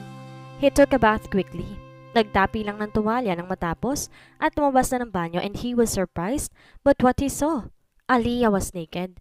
Wala itong kahit isang saplot sa katawan. Her eyes were dreamy. Mukhang lasing pa rin ito. She looked at him and gave him a seductive smile. Napalanok siya nang lumakad ito palapit sa kanya. Gusto niya mang iiwas ang paningin niya sa katawan nito pero hindi niya magawa. He just couldn't take his eyes off of her. She was so perfect in every way. Tipis ang tiyan nito at makurba ang balakang. She has the perfect breast. Maybe cup C? And damn, look at those pinkish nipples. Pigil na si Basa ng kanyang sariling sunggaban ang biyayang nakahanda sa harapan niya. He wanted to run his hands to that sexy body, kiss, lick, and devour every corner of it. Pero ayaw niyang pangunahan si Aliyah. Ayaw niyang maging agresibo rito. Ayaw niyang sumama ang tingin ng asawa sa kanya. What are you doing? Why are you naked? Hindi lang tapos sa si Basa ng iba pa niyang sasabihin dahil sinanggaban na siya ni Aliyah ng isang mapusok na halik. Hindi siya nakahumat na katugon kaagad kaya huminto ang dalaga. They looked at each other's eyes and all he can see is her burning desire for him. This is our first night, Sebastian. Pag-uumpisa ni Aliyah. He sighed and cupped her cheeks. I know, pero ayoko may pagsisihan ka. Ngumiti ito sa kanya. That melted something inside him. Make love to me, Sebastian. Make me your woman. Hindi ito nagmamakaawa sa kanya. Instead, she was ordering him to make love to her. At sino siya para tanggihan ang maganda niyang asawa? Kanina niya pa rin gustong gawin ang bagay niya dito. He won't waste his chance. He pulled her close to him and kissed her passionately. Hindi mapangahas ang mga galaw niya. He wanted to take it slow, for she is his wife. Binuhat niya ang asawa at dinala sa kama, not breaking their kiss. Marahan niya itong hiniga at umibabaw dito. He kissed her sweetly, gently sucking her lower lip and playing with her tongue. Napaungol ito ng sipsipin niyang dila nito. That turned him on big time. Gumapang pababa ang kanyang mga labi. He kissed her neck, sucking, licking, and even biting her skin. Paulit-ulit niya yung ginagawa hanggang sa magkaroon ng marka ang balat ni Aliyah. She keeps on moaning. Humahaplos din ang mga kamay nito sa katawan niya na lalo rin nagpapainit sa kanya. Her soft touch making his sting hard by the minute. Pakiramdam niya aalpas na iyon sa suot niyang tuwalya. Aliyah moaned when he touched her. Lumakas pang lalo ang ungol nito nang bibig niya ang nagpapala sa dibdib nito. Alternately, nilaro ng dila niya ang tuktok ng dibdib ni Aliyah. Bahagya niya pa itong kakagatin at sisipsipin na nagpapabalo sa dalaga. Sebastian! Napangisi siya ng tiwagan nito ang kanyang pangalan. Nagbigay iyon ng kagalakan sa kanyang puso, kaya mas pinagigihan pa niyang ginagawa. His other hand went down to her sacred triangle. Napaliit ang dalaga, nagpandandasin niya ang kanyang daliri sa sensitibo nitong gitna. Napapasingap ito't napapaday ng hawak sa kanyang braso. Alam niyang bahagya ito nasaktan sa ginawa niya pero hindi pa rin siya tumigil. Calm down, wife. I'm losing you up, he said. Tumango lang ito at kumapit sa kanya na mahigpit. His lips starts its exploration. He made his way down to her center. Aliyah moaned with pain. Ang kaninang mahihinang anas ni Aliyah ay napalitan ng malalakas na mga ungol. Lalong ginanahan sa Sebastian kaya't pinagigihan niya ang pagpapaligaya sa asawa. Sebastian, keep doing that. He worshipped every part of her womanhood. Aliyah almost fainted. It was so delicious and pleasurable that any minute, she will reach her peak. Ilang sandali pa siya nagtagal sa sentro nito. After a while, Sebastian kissed her legs up until he reaches her lips. He gave her a fiery kiss and at the same time, he entered her. He looked at Aliyah's face. Napapikit ito't kagat-kagat ay mabang labi. May butil din ng luhang naglandas mula sa mga mata nito. He knows that Aliyah was in deep pain but he have to be rough para hindi ito mas masaktan. Sebastian planted soft kisses around her face. Nagmulat si Aliyah ng mga mata at nagtamang kanilang mga paningin. He cupped her face and kissed her lips. I will move now, he said. Tumango lang si Aliyah at kumapit sa kanya ng mahigpit. He started thrusting. Hindi rin napigilan na si Sebastian na mapaungol. Aliyah is so tight and warm around him. He felt heaven in its thrust he made. Ilang sandali pa at bumilis na ang kanilang mga galaw. Aliyah moaned in pure pleasure. Nakikipagsabay na rin to sa bawat galaw niya. Sebastian, yes! Nilagay niya sa kanyang balikat ang dalawang binti at mas binilisan pa ang indayog ng katawan. Habol ang hininga ng mahiga siya sa tabi ng asawa. Hinila niya ito sa kanyang bisig at niyakap na mahigpit. Hindi alam na si Bastian ang dahilan pero may pakiramdam siyang matatapos kaagad ang maligayang sandaling iyon sa piling ng kanyang asawa. He is scared. Ayaw niyang mangyari yon. "Don't leave me," he said out of the blue. Aliyah looked at him and just smiled. Rest, Sebastian. Kahit ayaw niya, ituluyan siyang nakatulog. Marahil dala na rin ng pagod. And then the next day he was awakened by a nightmare. Aliyah left her. Napabalik siya ng bangon at habol ang hininga. Kaagad siyang napatingin sa espasyo sa kanyang labi. Wala na si Aliyah at ang tanging na iyon sa kama ay ang bakas ng pagkabirhen nito at ang sulat sa maliit na papel. "I'm sorry, Sebastian. I left. Please don't find me. Take care of my mom for me. Your wife, Aliyah." Hindi makapaniwala si Sebastian na iniwan siya ng asawa nang hindi niya alam ang dahilan. Sinubukan niyang hanapin sa posibleng lugar na pwede nitong puntahan, kahit ang kanyang inay hindi alam kung saan pumunta ang anak. Gabi-gabi na rin siya naglalasing sa paghahanap sa asawa. Kalahati sa kanyang pagkatao parang nawawala din. "Wife, I miss you so much. Please come back." Dala siguro ng kalasingan, umiiyak siya gabi-gabi. Sa ilang araw na nakasama ang asawa ay nahulog na ang kanyang loob dito. Hulog na hulog pati ang kanyang puso din. Pagising niya, ganun uli. Naghahanap sa asawa. Nag-hire na rin siya na maghahanap. Dumaan ang mga araw, buwan at taon. Hindi pa rin sila nagkikita ng asawa. Pero, hindi siya nawawalan ng pag-asang makita ito. Gagawin niya ang lahat para lamang makita ito. Kahit pa sinabi ng kanyang asawa na wag na iyong hanapin at hindi niya mapigilang hanapin to. Gusto niyang malaman bakit ito ginawa ang pag-iiwan nito sa kanya. "I will find you, wife, even if it will take time. I will not stop. You are mine. You are my wife and no one can stop me in finding you." 4 years later. How is she? Dr. Meneses looked at him. Bahagya itong umiti sa kanya pero hindi yan umabot sa mga mata nito. The doctor heaved a deep sigh. "She is getting worse, Mr. Montefalco. Hindi na tinatanggap ng katawan niya ang chemotherapy. We did our best but all we need now is a miracle." Pahayag ng doktor. Napabuntong hininga na lang sa Sebastian at tinanguan ng doktor. Nagbilin pa si Dr. Meneses sa kanya na ang dapat gawin at kung kailan ito babalik bago ito nagpaalam na aalis na. Noon lang siya pumasok sa kwarto na makaalis ito. Sumalubong sa kanya ang mga ngiti ni Mrs. Navarro. He cannot help but feel useless. Wala man lang siya magawa para sa kanyang biyanan. Nung una naagapan pa nila pero sa katagalan unti-unti na rin nanghihina ang katawan nito. Kagaya na lang ngayon, payat at wala na rin itong buhok. Nawala na ang angking ganda nito. Hindi na ito kababakasan ng kahit anong sigla na palaging nakikita rito noon. Lumapit siya rito at kinuhang kamay nito. "How are you feeling?" he asked. "Not good." Mahinang usal nito. Napabuntong hininga siya sa narinig. Katahimikan ang bumalot sa pagitan nila na manugang. Hindi niya alam ang sasabihin, kahit sa mismo ay pinanghinaan ng loob sa kalagayan ng kanyang bayanan. Naiinis siya na wala man lang siya magawa para maibsan ang paghihirap nito. "Did the doctor told you?" Talong pa nito sa kanya. Tumango naman siya dito bilang sagot. Pumatak ang isang butil ng luha sa mga mata nito at dahil sa nakita ay parang gusto na rin niyang mapaiyak. Napamahal na sa kanya si Teresa, para na niya itong ikalawang ina. Isa ito sa mga taong hindi umalis sa tabi niya ng mga panahong iniwan siya ng kanyang asawa. He owed her a lot. Malapit na kami magkasama ni Ernesto. Nakangiting lumuluhan itong sabi. Sinabi rin pala nito ang doktor ang totoo. Iniwan pa ba yon siya papasundo? Maya-maya ay tanong niya. Ang tinutukoy niya ay si Aliyah. Gusto niya makita nitong ina bago man lang ito mawala. It's been a year. Aliyah should know what is happening to her mother and by just thinking of her, nagsimulang manikip ang dibdib niya. Hanggang ngayon pala isipan pa rin sa kanyang reason nito kung bakit siya nito iniwan. Yes, he is an asshole but he doesn't deserve that. Aliyah owe him an explanation. Naging matunog sa buong Monte Carlo ang nangyari. Nakakarinig siya ng mga hindi magagandang pahayag patungkol sa asawa niya pero pinagsawalang bahala na lamang niya iyon. Ayaw niyang lumabas na kaawa-awa kaya naman hindi na lang siya kumibo sa mga ito. Ginugulo lang niya ang panahon niya sa pag-aasikasa sa rancho at sa iba pa nilang negosyo. Ayaw niya magbukmok at magpa-apekto sa nangyari. Hindi siya ganong tipo. Pilit nang umiti si Teresa sa kanya. Ayoko maging hadlang sa mga gusto niyang gawin. If I die today, masaya ako mamamatay na naibigay ko sa lahat sa kanya. Na hindi ako nagkulang bilang ina niya. Ayos na ako ron, Sebastian. Kumuyom ang kamao niya. Teresa doesn't deserve that. Hindi niya gusto ang sinabi nito. He must do something about it. Tumayo siya at nagpaalam kay Teresa. Inatasan naman niya ang private nurse sa bantay nito pagkalabas niyang silid.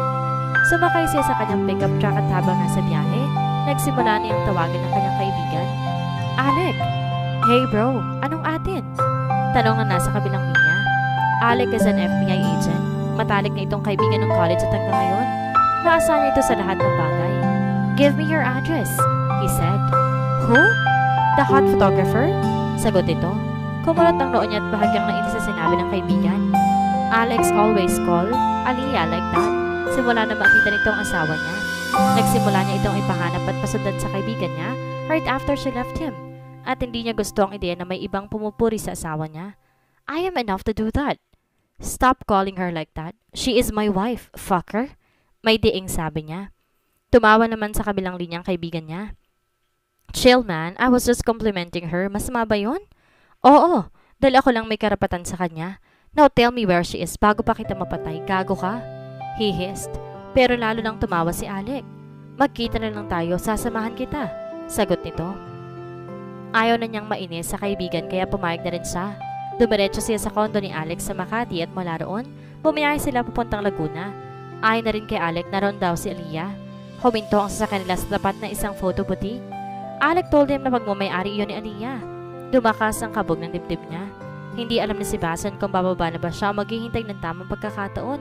Matagal niyang hiniling na makita ang asawa. Tinikis ang sariling damdamin, dala na rin ang pride. And now that he is here just a few walks away from her, kinakain naman ng kaba ang kanyang dibdib. Ano bro, tutungangan lang ba tayo dito? Basag ni Alex sa katahimikan. He sighed and pulled himself up. Kailangan na niyang kumilos para kay Teresa.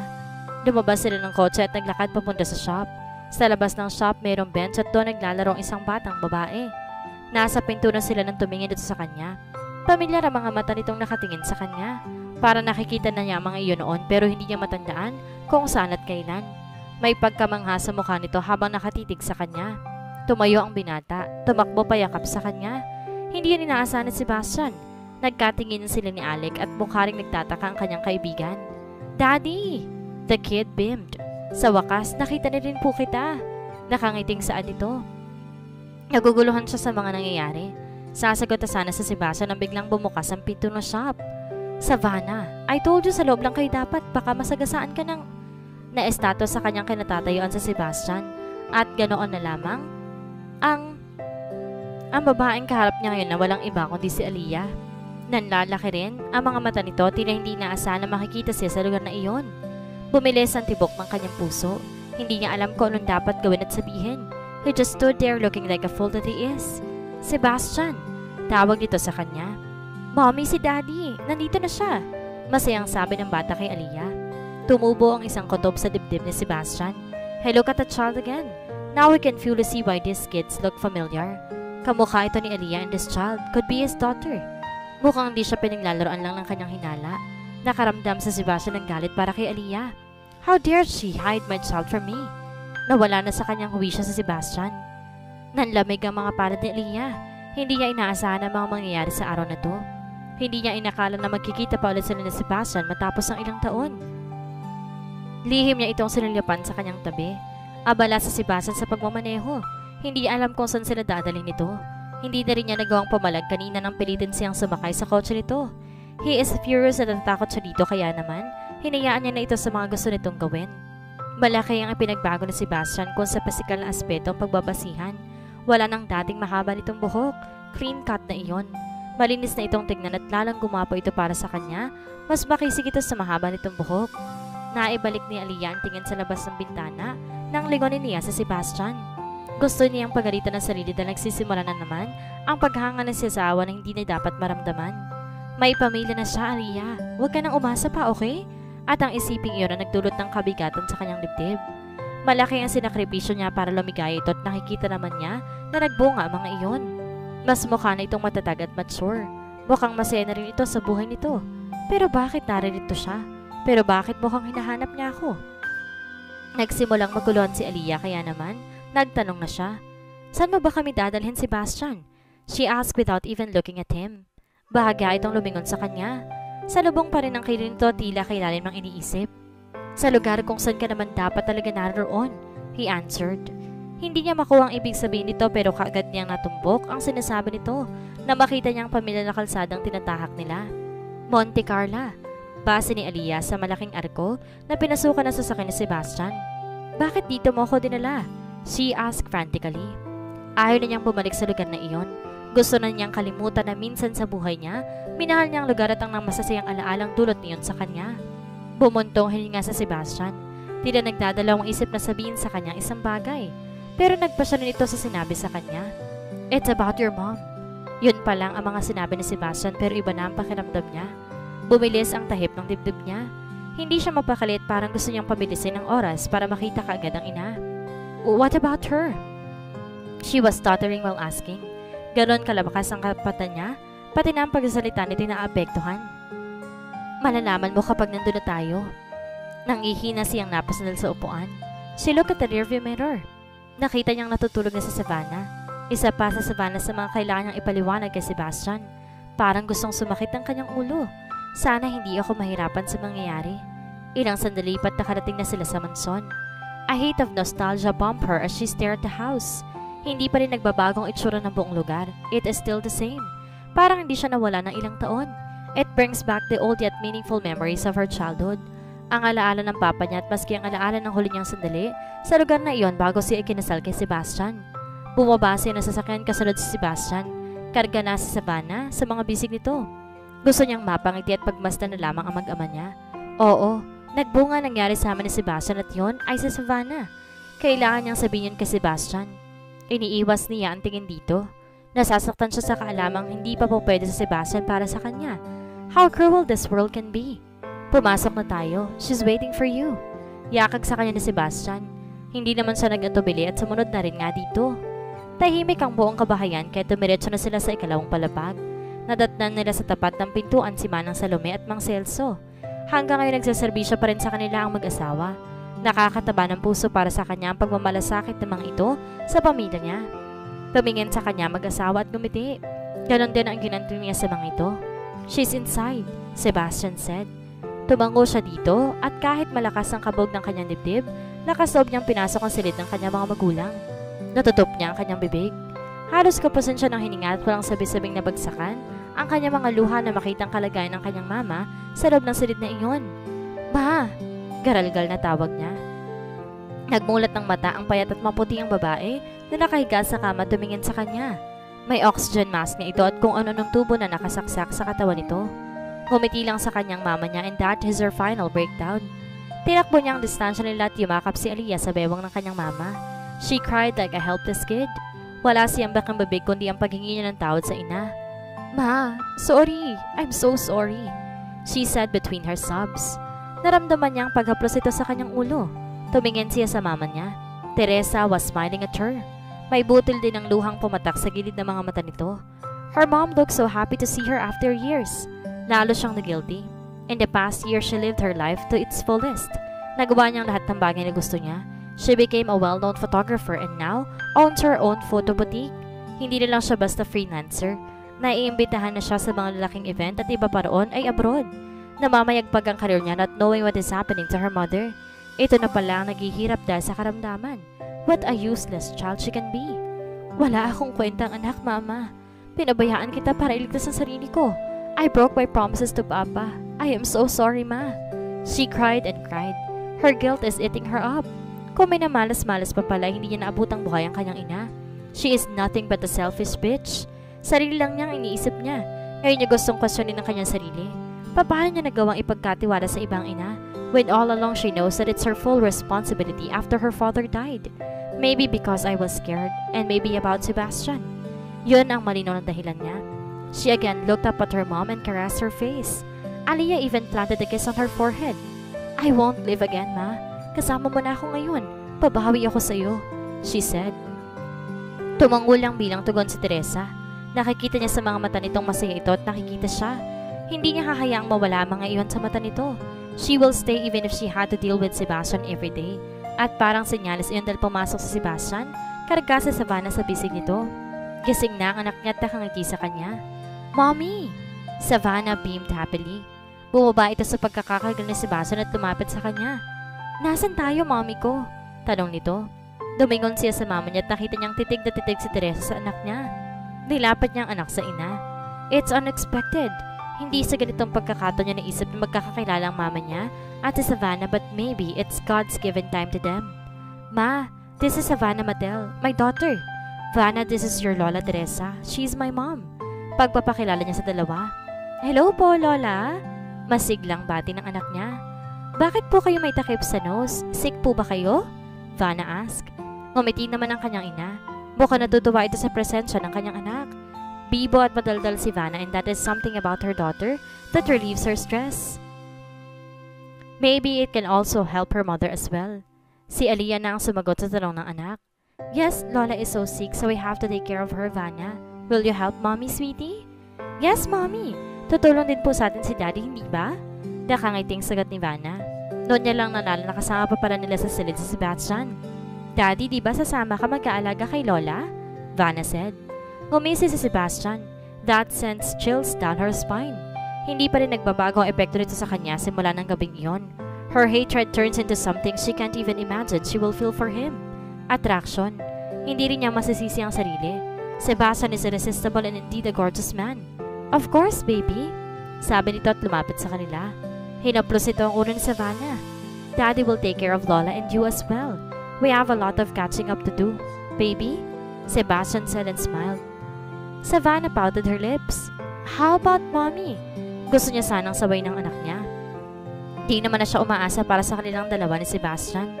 Ayos sa kanya kahit sa anak na lang nila, kahit kay Savannah na lang, pero sumagot si Sebastian and his words were enough to shake her world again and start to give her hopes.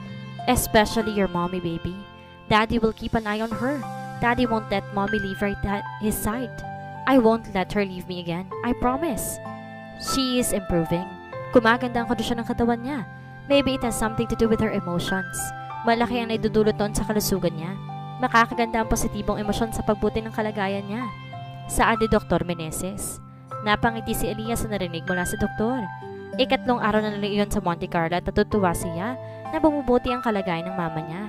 Maybe that's what her mom really needs. Maaaring gumaling ito sa gamot pero malaki pa rin ang porsyento ng emotional quotient at iyon ang nagdudulot nila sa Vanna sa kanyang ina. Nagpasalamat siya kay Dr. Meneses. Nagpaalam na rin ang doktor matapos magbilin.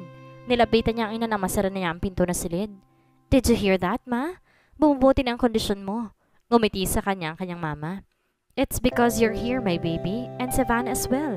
Masayang masaya ako, anak. I'm glad to be here with you again, Ma. Aliyah cupped her mom's face and gave her a genuine smile. Hindi na ulit ako aalis. Pinisil ni Teresa ang kanyang kamay, tanda ng pagtugon nito. Ilang sandali pa't nakatulog na rin ang mama niya. Inayos niyang kumot nito at pagkatapos, inabilin nito sa personal nurse nito. She went out of her room to look for Savannah. Kanina niya pa kasi hindi nakikita ang anak niyang iyon. Nakarating siya sa kusina at doon si Manang Salome. Tinanong niya ito tungkol kay Savannah. Isinama ng senyorito maglibot. Huwag kang mag-alala dahil pauwi na rin yun. Si Manang Salome. Tumango na lang siya tinulungan ang matanda sa paghahain sa kanilang pananghalian. She's not bothered that Savannah is getting closer with her biological father. Gusto nga niya yun. Gusto niyang mahalin ang anak niyang ama nito just like how she is to her papa. Hindi niya inililihim ang bagay kay Savannah. Naging tapat siya sa kung sinong ama nito. Hindi niya kayang pasakitan ng anak niya kay Sebastian. Hindi makapagsasabi ng mga bagay-bagay. Hindi niya alam kung magpapasalamat ba siya na hindi pa siya kinokompronta ni Sebastian. Hindi pa ulit nakakapag-usap ng sarilinan. Maybe one of these days hihintayin na lang siguro niya iyon. Mommy! Napalingon siya at nakangiting sa lulubong si Sebastian. Kinarga niya ito at pinupog ng halik. Ang asim! Biro niya pagkatapos halikan ng leeg nito. Magikik si Savannah. Mommy, nagsakay ako sa horse ni Daddy. Mommy, ang ganda dun sa nipuntahan namin po. Burol daw yun sabi ni Daddy tapos may lake. Sabi ni Daddy dun daw kayo nakita dati. Mommy, gusto ko balik tayo dun. Swim tayo sa lake. Sandali siyang natigilan na maalala ang burol at lawa na sinasabi ni Savannah. It was the lake where she first met Sebastian. Doon na rin siya nito tahasang hinalikan in that moment, wake something inside her. Kumabog ang dibdib niya sa mga naalala. Siya namang pagpasok ni Sebastian sa hapag. Nakasuot ito ng plain-fitted black shirt at faded jeans na hapit sa maskulado nitong hita. Lalo ring nagbalakas ng kabog ng kanyang dibdib na makitang nakasuot din ito ng cowboy hat. Ganitong itsura ni Sebastian nung una sila magkita sa lawa. Ganyan nga ba? Eh di ba nakahubad sa noon? At nakita mo pa nga pinagmamalaki niyang kwan? Namula ang mukha niya sa naisip kaya't nag-iwas siya ng tingin. God, Aliyah, huwag mo nga alalahanin ng bagay na yun. Daddy! Tawag ng anak niya. Yumukod si Sebastian palapit kay Savannah. Lalo na ilang si Aliyah dahil lalo silang napalapit sa isa't isa. Nag-enjoy ka ba, anak? Tanong ni Sebastian. Tumango naman ang makulit niyang anak. Yes, Daddy. Di ba Daddy babalik tayo doon kasama si Mommy at Lola? Vanna asked. Tumingin sa kanya si Sebastian. Nagtama ang mga paningin nila. There's something in his eyes that she can't name. Oo naman, baby. Maybe one of these days, babalik tayo roon. Yay! Sigaw ni Vanna. Tinaas pa ang dalawang braso tuwang-tuwa. Napailing na lamang si Aliyah. Natapos na si Manang Salome maghanda ng pagkain, kaya't ninayan na niya si Sebastian kumain. Di naman yung tinanggihan ng binata. Si Vanna ang bumabangka. Ito at si Sebastian lang ang nagkukwentuhan. Ayos na yun sa kanya. Pumanhik si Celine ng ina para doon mamalagi. Sumapit ang gabi, doon pa rin naghapunan si Sebastian. Mukhang bumabawi talaga si Sebastian sa mga panahong hindi nito kapiling sa Savannah. It is past 8 p.m. nang akyatin niya ang dalawa sa silid ni Savannah. Natutulog na rin si Sebastian. Napangiti siya sa eksenang nadatnan. Nanatiling nakatayo si Aliyah sa gilid ng kama at pinagmamasdan ng mag-ama niya. Kay tagal niyang pinangarap na makita ang dalawang ito sa ganong posisyon. Masaya siya pero naroon ang panghihinayang. Matagal na sanang danas ni Savannah ang mga ganong bagay sa piling ni Sebastian. Kung hindi lang siya nagpatalo sa takot at awa para sa iba. Pero balik na rin man niya ang mundo, tapos na at nangyari ng lahat. Hindi na malayo ni Aliyah ang pagtulo ng mga luha niya. The sight is too much for her. She was overwhelmed. Dahan-dahan umalis si Sebastian sa kama at lumapit sa kanya. Aliyah wiped her tears and smiled. Wala to, tears of joy. Tumango lang si Sebastian. Nagkaroon ng sandaling katahimikan sa pagitan nila. You know what? We need to talk, right? He said. Aliyah nodded. Yes, sanay tayo. Ayaw na rin naman niyang patagalin pa. Maybe this is the right time for them to talk. She made coffee for them. Napabuntong hininga si Aliyah. Naisip na niyang basagin ang katahimikan. I am sorry, Sebastian, for leaving you before. Sorry rin kasi hindi ko sinabi sa'yo tungkol kay Savannah. I am so sorry for everything. Nanatili itong tahimik. Tila kay lalim ang iniisip. Why did you left me before, Aliyah? He asked after a moment of silence. Now it's her time to be silent. Tahimik lang si Aliyah habang pinagmamasa ng payapang pagtulog ni Sebastian. Kakatapos ang mainit na sandali sa pagitan nila. She was not drunk when that happens. Clearly, mataas ang alcohol tolerance niya. She faked it all just to have the gut to give herself fully to him without having second thoughts. Hindi niya rin maintindihan kung bakit niya ginawa iyon. Wala siyang kapalapnanong ibigay ang sarili dito pero nagbago iyon nang dahil sa mga nasaksihan niya kanina. Maybe that girl is Sebastian's girlfriend. Hindi niya alam kung bakit pero kinain ng matinding selos ang dibdib niya. She felt like being possessive. Siya na ang asawa ni Sebastian kaya gusto niya sa kanya lamang ito. She's not thinking anymore. Nang makita niya si Sebastian nakatapos ng lubas ng bathroom, naramdaman niya ang pangailangan na hindi niya alam na siyang taglay niya. It happened. They made love and every second of it was heaven. Malalim ng tulog ni Sebastian. Pasado alas sa madaling araw pero ito siya't gising pa rin. Napaigig pa siya ng sumigid ang hapdi sa pagitan ng mga hita niya. Sebastian is a well-endowed man plus it's her first time. Hindi na siya nagtataka kung bakit masakit. She wore a robe and went downstairs. Kumuha ng malamig na tubig sa ref at uminom. That same girl with Sebastian a while ago, pumanhik at nakita at nasalubong niya itong babae. Nakaramdam siya ng inis. Ang buong akala ni Aliyah tatarayan at aawahin siya nito pero hindi yun ang nangyari. The girl kneeled down and started to beg. Please, hayaan mo na kami ni Sebastian. Buntis ako at siya ang ama. Naaawa ka sa maging anak namin. Please set him free. He is the only one that I had. Iyak ng babae. Hindi na nakapagsalita pa si Aliyah. This woman's words were enough to soften her heart. Oo, nagugustuhan na niya si Sebastian. Aaminin niya na pero hindi naman maaatim ng konsensya niya na may batang lalaki na walang ama dahil sa kanya. Hindi niya kayang ipagkait yun sa isang batang walang bawang sa mga nangyayari. He's all yours now. I'm leaving. Aliyah. Napaigtad si Aliyah dahil sa malakas sa pagtawag ni Sebastian sa kanya. She spaced out. Sandali siyang nawala dahil sa pagbabalik tanaw sa nakaraan. Nakatitig sa kanya sa Sebastian and he looked worried. Gano'n ba katagal akong natulala? Ayos ka lang ba? Si Claire. Kumunot ang ni Sebastian. Bakit naman siya nasali sa usapan? Dahil may anak. Mommy! Hindi natapos ni Aliyah ang mga sasabihin nang marinig ang malakas na palahaw ng iyak ni Savannah. Agad siya napatayo at tumapo papasok ng bahay. Naabutan nila sa Savannah umiiyak. She is sitting in the middle of the bed. Kaagad nila itong diniluhan. What happened, baby? Nagising po ako, wala kayo ni Mommy, Daddy. Takot po ako kasi dark, walang ilaw. Wala ba tayo kuryente? Napangiti na lang si Aliyah at niyakap ang anak. Sorry baby ha, nakalimutan ni Mommy yung lights. But don't cry na kasi dito naman ako eh. Mag-sleep na tayo ha. Sleep rin si Daddy ko dito, Mommy? Talong ni Savannah. Aliyah was lost for words. Hindi niya alam ang isasagot ni Sebastian. Siya ang sumagot sa tanong ng anak nila. Daddy will sleep here so don't be scared, anak. Tumingin si Savannah kay Sebastian at lumapit dito para yumakap. Looks like Savannah is a daddy's girl. Pinaayasan niya mga ito para matulog. Nasa gitna nila na Sebastian si Savannah. She is on the left side while Sebastian is in the right side of the bed.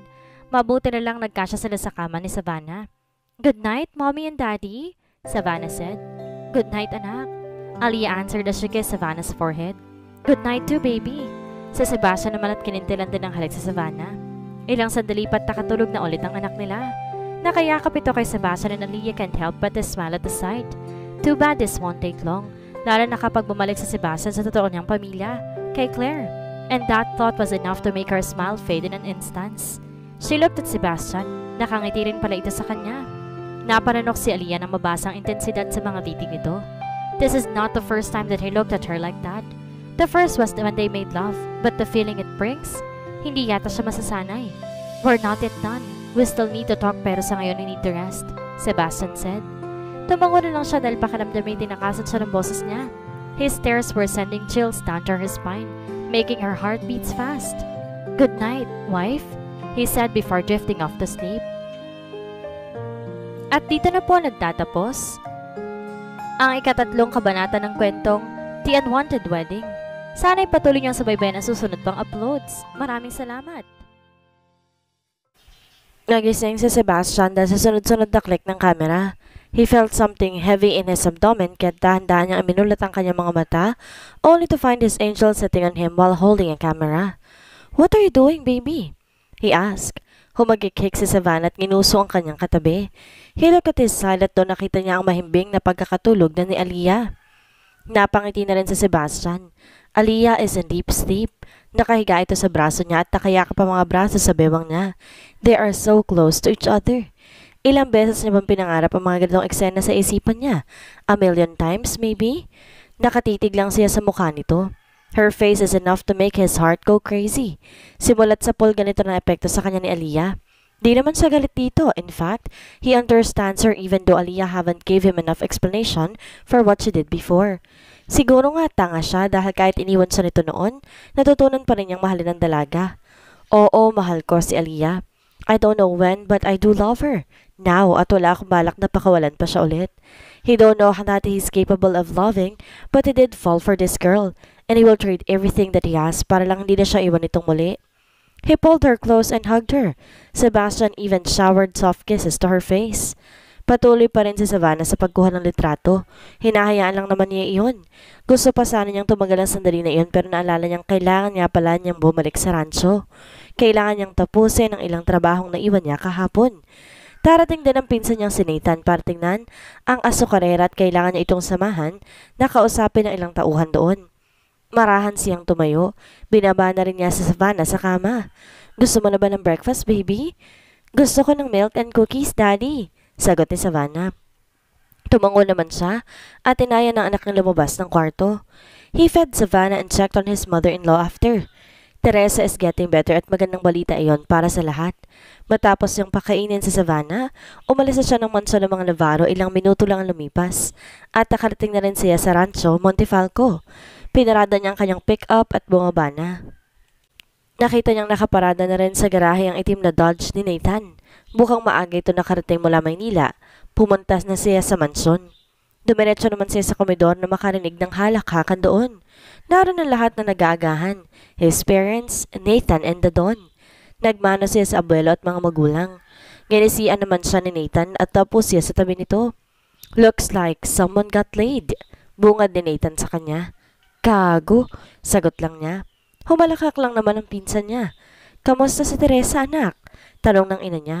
Kumuha muna siya ng pagkain bago sumugot. She's getting better, Mom. That's good. I heard your wife came back. Anong plano mo, Sebastian? It is the Don who asked. Napabuntong hininga siya. Hindi niya alam kung dapat pa bang malaman ng mga ito tungkol sa mga ina niya. They're not ready yet. Hindi pa sila nakakapag-usap ni Aliyah ng maayos, pero nag-aaral na naman siya. Ayaw niyang malaman ng kanyang pamilya tungkol kay Savannah mula sa ibang tao. Gusto niya ay sa kanyang manggagaling. Hindi mahirap para sa Montefalco ang malaman ng lahat. Eto nga't nalaman agad namang ito na nakabalik na si Aliyah ng Monte Carlo. It will be easy for them to know that Savannah exists. Hindi pa po kami nakakapag-usap, Lolo. Ayoko rin po mag-away kami dahil may nadadami na insente sa mga nangyari noon. He meaningfully answered. And what do you mean by that? Tanong ng ama niya. Tumingin siya sa mga ito. Lahat nasa kanya ng atensyon. Even si Nathan. He bit his lip. May karapatan naman silang malaman. They are my family. Hay, bahala na. Aliyah and I have a daughter. Her name is Savannah Mattel. He spilled the beans already. Narinig niyang napasinghap ang kanyang ina. Natahimik ang lahat. Bakas din ang pagkagulat at katuwaan sa mukha ng kanyang ama at abuelo. Well, how sure are you na sa'yo nga ang bata? It's like what? 4 years since you last saw each other? Hindi ka nakakasiguro na walang lalaking umaligid sa asawa mo, Sebastian. Pagbasag naman ni Nathan sa katahimikan. Binalingan niya ang pinsan. Nakaramdam siya ng inis dito. It's like he is judging him. No, he is really judging him. Did he really think that I'm stupid enough para hindi gawin ang mga dapat kong gawin? I hired an investigator, an FBI agent to be exact, para sundan si Aliyah. I also conducted DNA test for Savannah since I saw her. I want to make sure everything bago ko kumilos at magbigay impormasyon sa iba. I'm not stupid, Nathan, and I'm not a Montefalco for nothing. He hissed. Mukhang hindi naman apekto ng pinsan niya sa pagtataas niya ng boses dahil nagkibit-balikat lang ito at nagpatuloy na sa pagkain. Muling bumaling si Sebastian sa mga magulang at sa abuelo nila. Seryoso ang mukha ni Don Montefalco, kaya bahaga siyang kanabahan. Pero nawala iyon ang magsalita ang matanda. Kailan namin siya makikilala? I mean, your daughter? Tanong nito. Umiti siya sa abuelo. Right after Aliyah and I settled our issues, iuwi ko agad sila dito sa rancho. Tuwango naman ang kanyang lolo at tila sang-ayon sa kanyang mga sinabi. He even tapped his shoulder. Lalo tuloy lumakas ang loob niyang ipaglaban ng pamilya na dapat naman talagang sa kanya. Nagpatuloy sila sa pagkain at nung matapos, pumunta na sila ni Nathan sa Azucarera. Naging abala sila ng pinsan doon kung kaya't pahapon na rin ang bumalik sila sa rancho. May bisita si Lolo? Sabi ni Nathan na makita ang puting sasakyan na nakaparada sa harap ng mansyon. Kumunot ang noo ni Sebastian. Isang tao lang ang kilala niyang nagmamay-ari ng sasakyan iyon. Attorney Bartolome. Pumasok sila ni Nathan sa loob at doon, nakita nga nilang doon nakausap ang abogado nito. Hindi lang yun. Naroon din ang pinakakinaiinisan niyang babae sa buong mundo, Claire. She walked seductively towards him. Yumakap ito sa kanya at tinalikan siya sa mga labi. Nairita siya sa ginawa nito kaya tinabig niya ang babae. He has respect for girls pero binibigyan niya lang iyon sa mga babaeng karespe-respeto. What the fuck, Sebastian? Sigaw nito dahil kamuntik itong mawala ng panimbang. Stay away from me, Claire. May asawa na ako. He hissed. Mukhang hindi naman ito apektado sa sinabi niya dahil ngumisi lang ito. Asawa? She left you years ago. Yun ba ang asawa? She's never been a good wife to you. Ako lang ang nandito sa loob ng ilang taon, Sebastian. Why can't you just love me instead? Claire hissed.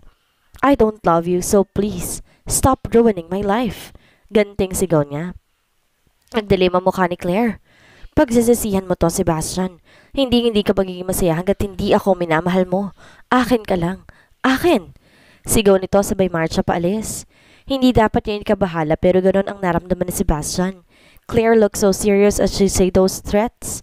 Nakaramdam bigla ng takot sa Sebastian hindi para sa sarili niya, kundi para sa mag-ina niya. She can't be serious, can she? Pinilig niyang ulot pilit inaalis sa sistema niya ang mga pagbabantang iyon. Simula nang iwan siya ni Aliyah ay palaging nakasunod sa kanya si Claire. Habol pa rin ito ang habol kahit pinagtutulakan na niya ito palayo. Kahit kailan hindi niya ito pinatulan o kahit sino mang babae. Though he has needs, dinadaan na lang niya sa pagtatrabaho ang lahat para hindi niya maisip o maramdaman ng pangailangang iyon. He went to his room after all the encounter at naligo na muna. Nagdala rin siya ng mga pamalit at nilagay iyon sa kanilang duffel bag. Nagpaalam lang siya sa kanyang magulang at sa abuelo. Naisipan kasi niyang bumalik sa mansyon ng mga Navarro. Gusto niyang makasamang muli ang anak niya at syempre na rin ang kanyang asawa. He is driving his pickup and while driving, hindi niya mapigilang mapangiti. By just a mere thought of his wife and daughter, ganun na lamang ang kasiyahang nadarama ni Sebastian. He was so in love with his daughter and of course with his wife. Aliyah, he is thinking of the activities na maaari nilang gawin sa mga susunod na araw. Ayaw muna niya ng pressure at problema. Gusto niya munang bumawi sa mag-ina niya. Kaya nga sinisikap niyang tapusin ang lahat ng naiwan niyang trabaho sa rancho para magkaroon siya ng mahabang oras para sa mga to. And it's gonna happen one of these days. Dumaan muna siya sa bayan para ibili ng pasalubong ang mag-ina niya. He bought a chocolate cake for Savannah and some puto and bibingka for Aliyah. Paborito raw ito ng kanyang asawa ayon na rin sa kwento ni Teresa sa kanya. Eksaktong alas 5 ng hapon, narating niya ang mansyon ng mga Navarro. Masaya siyang sinalubong ni Manang Salome at Savannah. Daddy! Patiling sigaw ni Savannah. Dinamba siya nito ng yakap at pinupog ng halik. Oh, his daughter is such a sweet girl. She kissed her too. Sa buong mukha pati na rin sa leeg. Napansin niyang gustong gusto yun ni Savannah. Ganon ito halikan ni Aliyah at nakakatuwa ekspresyon at hagikik nito, kaya't ganon na rin ang ginagawa niya. He loves hearing her laughter. It energizes him. Kikiliti ako, Daddy! Savannah giggled. Natawa na rin siya. Nasaan ang mommy? Tanong niya. Nasa room ni Lola po. Kausap si Dr. Pogi. Binuntutan pa yun ni Savannah ng hagikik. Nangunot ang noon ni Sebastian. Dr. Pogi. Matanda na si Dr. Meneses. How can you say that he is handsome? Nagtatakang tanong niya. Nasagot lang ang mga tanong niya na makita na niyang pababa si Aliyah sa hagdan, kasamang isang lalaki na sa tansya niya ay sing edad niya lang rin. Wala pa man ay nagintginta ang dibdib na Sebastian dahil sa selos. May itsurong lalaki pero hindi hamak naman na lamang siya. Ibinaba niya si Savannah at inutusan nitong puntahan si Manang Salome na sinunod naman ang kanyang anak. Muli niyang ibinalik ang tingin sa dalawang nag-uusap. Ngiti-ngiti ang lalaki sa asawa niya kaya't lalo pa siyang nainis. It is obvious that the guy is sitting on his wife. Gusto niya itong sapakin pero alam niyang mali iyon.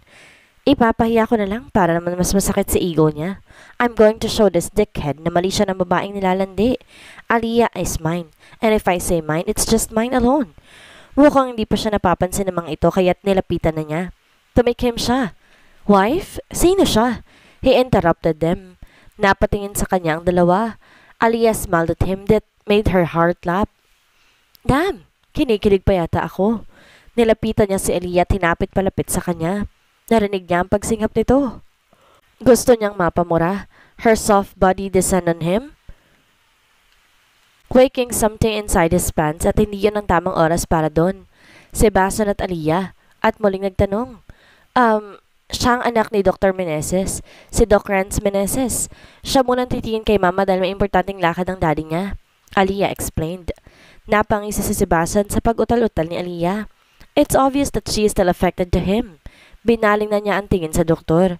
Ngumisi ito sa kanya. Tiningnan pa siya nito mula ulo hanggang paa bago inabot ang kamay. It's obvious that he is trying to intimidate him dahil sa propesyon nito at kung sino ito.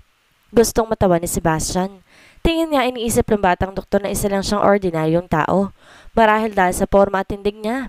Nilahad nito ang kamay sa kanya. Dr. Meneses, nice meeting you. Now it is Sebastian's turn to show off. Tingnan lang natin kung hindi bumahag ang buntot mo. He extended his hand to him. Sebastian Montifalco, Aliyah's husband. Nilagyan pa niya ng diin ang salitang husband para naman maging aware ang kaharap niya kung sino ba siya. The young doctor looked appalled. Maybe because of his surname? Nawala ang kayabangan sa mukha nito. Binawi na nito ang kamay sa kanya at agarang nagpaalam sa kanila. What happened to him? Takang tanong ni Aliyah. Doctor, my ass? Takot naman pala. Wika niya habang sinusundan ng tingin ang papalayong doktor. Naramdaman niya ang matiim na pagtitig sa kanya ni Aliyah, kaya nilingon niya ito. Naniningkit ang mata ng dalaga habang nakatingin sa kanya. He smirked. What? Sinadya mo yon? Tanong ni Aliyah. Muli niya itong hinapit papalapit sa kanya. Sebastian, but I have to do that, Aliyah. Dapat ko rin namang bakura ng sa akin. You are my wife at sa akin ka lang dapat. Are we clear, wifey? He asked. Sebastian? Aliyah's cheeks now were red that urges him to do something. He cupped her face and leaned down to capture her lips for a kiss. Naramdaman niya ang paninigas ni Aliyah pero hindi naglaon. Tumugon ito sa mga halik niya. He smiled. He can feel it. This won't be hard for me. You will be mine again, wife? Mommy, Daddy is here na po. Nakangiting nilingon ni Aliyah ang anak.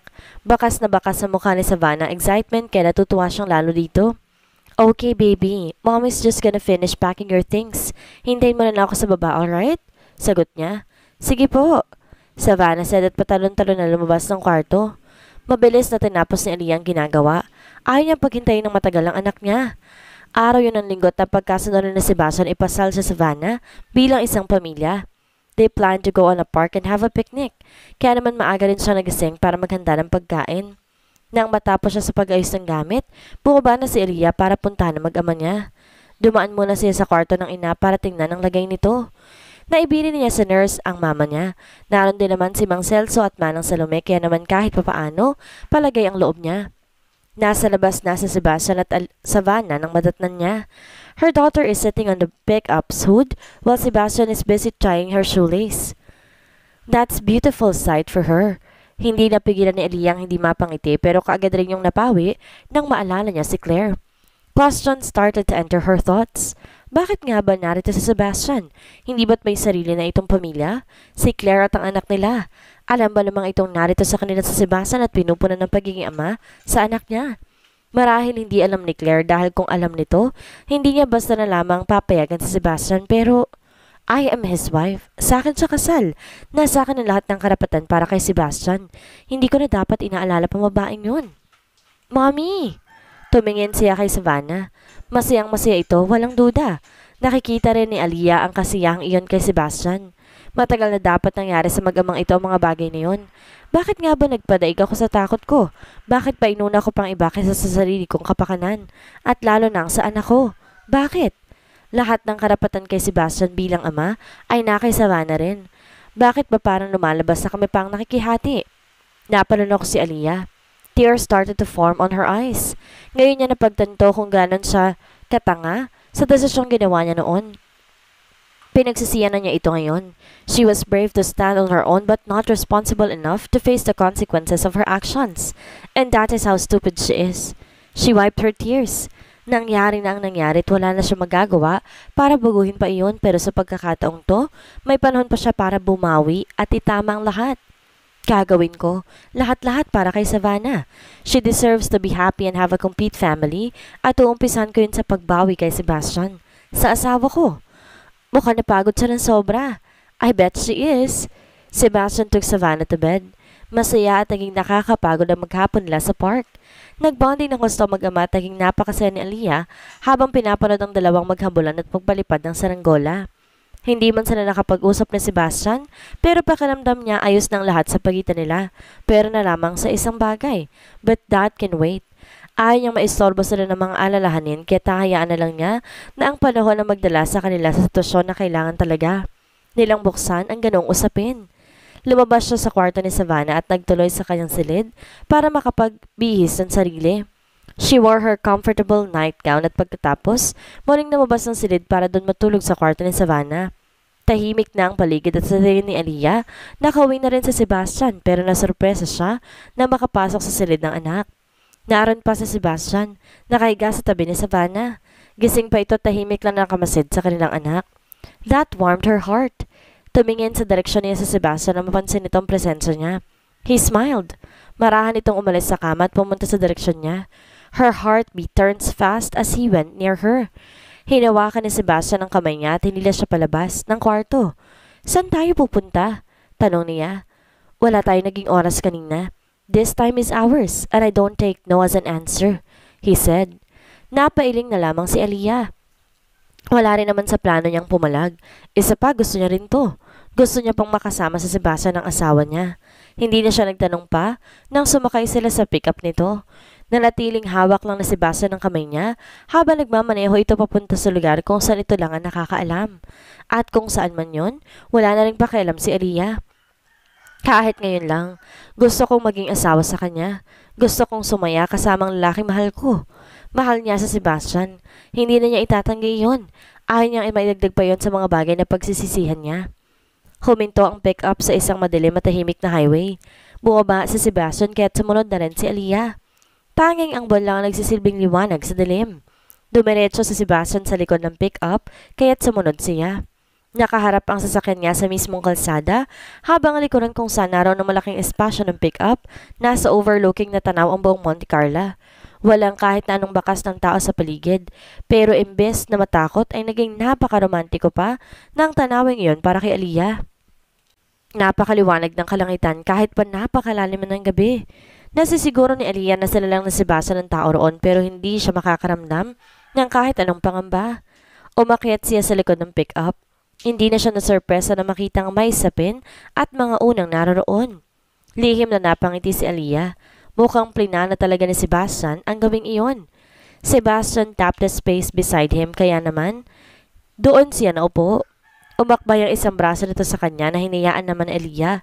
She leaned her head in his chest at tahimik nilang pinagbasdan ng tanawin sa harap. Paano si Savannah? I'm sure hahanapin niya ako kapag nagising siya, pagbukas ni Aliyah sa usapan. Sinabihan ko na si Manang Salome na tawagan ka agad tayo kapag nariniyari yun. I got it all covered. Wala ka nang may papalusot sa akin, Aliyah. Sagot ni Sebastian. Aliyah laughed. Wala naman sa isip ko ang tumakas Sebastian. Hindi ko lang talaga maiwasang alalahanin si Vanna simula nang maipanganak ko siya. Kwentuhan mo ko. Sebastian said while playing with her fingers. Hawak nito ang isang kamay niya habang nilalaro ang mga daliri niya sa palad nito. Tungkol ba saan? She asked. Sa anak natin.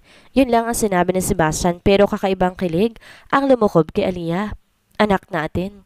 Hindi ko pa rin mapaniwala ang nagkaanak ako sa taong kinaiinisan ko noon. Sa isip-isip niya. Aliyah took a deep breath before she started the story. Hindi naman ako nahirapan sa pagbubuntis ko sa kanya.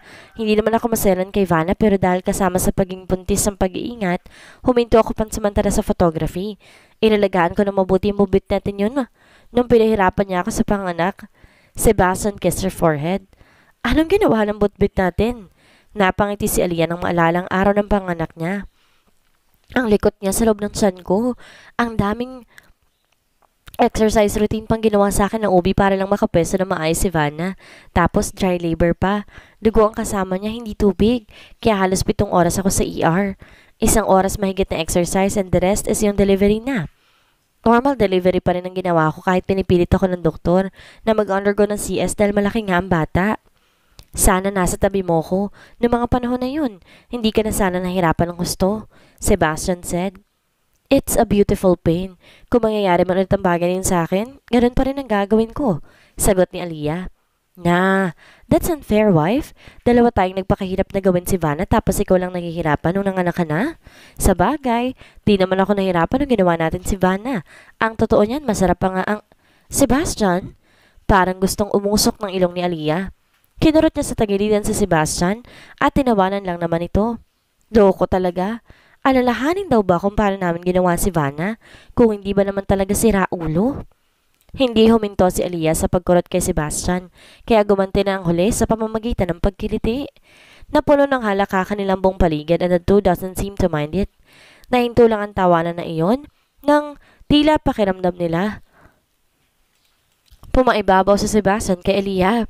The atmosphere starts to fire up and the tension between them got thicker. Desire and love was the only emotion that Aliyah can see through Sebastian's eyes, and so is she. Lust starts to overpower their control. Wala lang nakapigil pa roon lalo pa na maglapat na ang kanilang mga labi. It was a sweet, passionate kiss.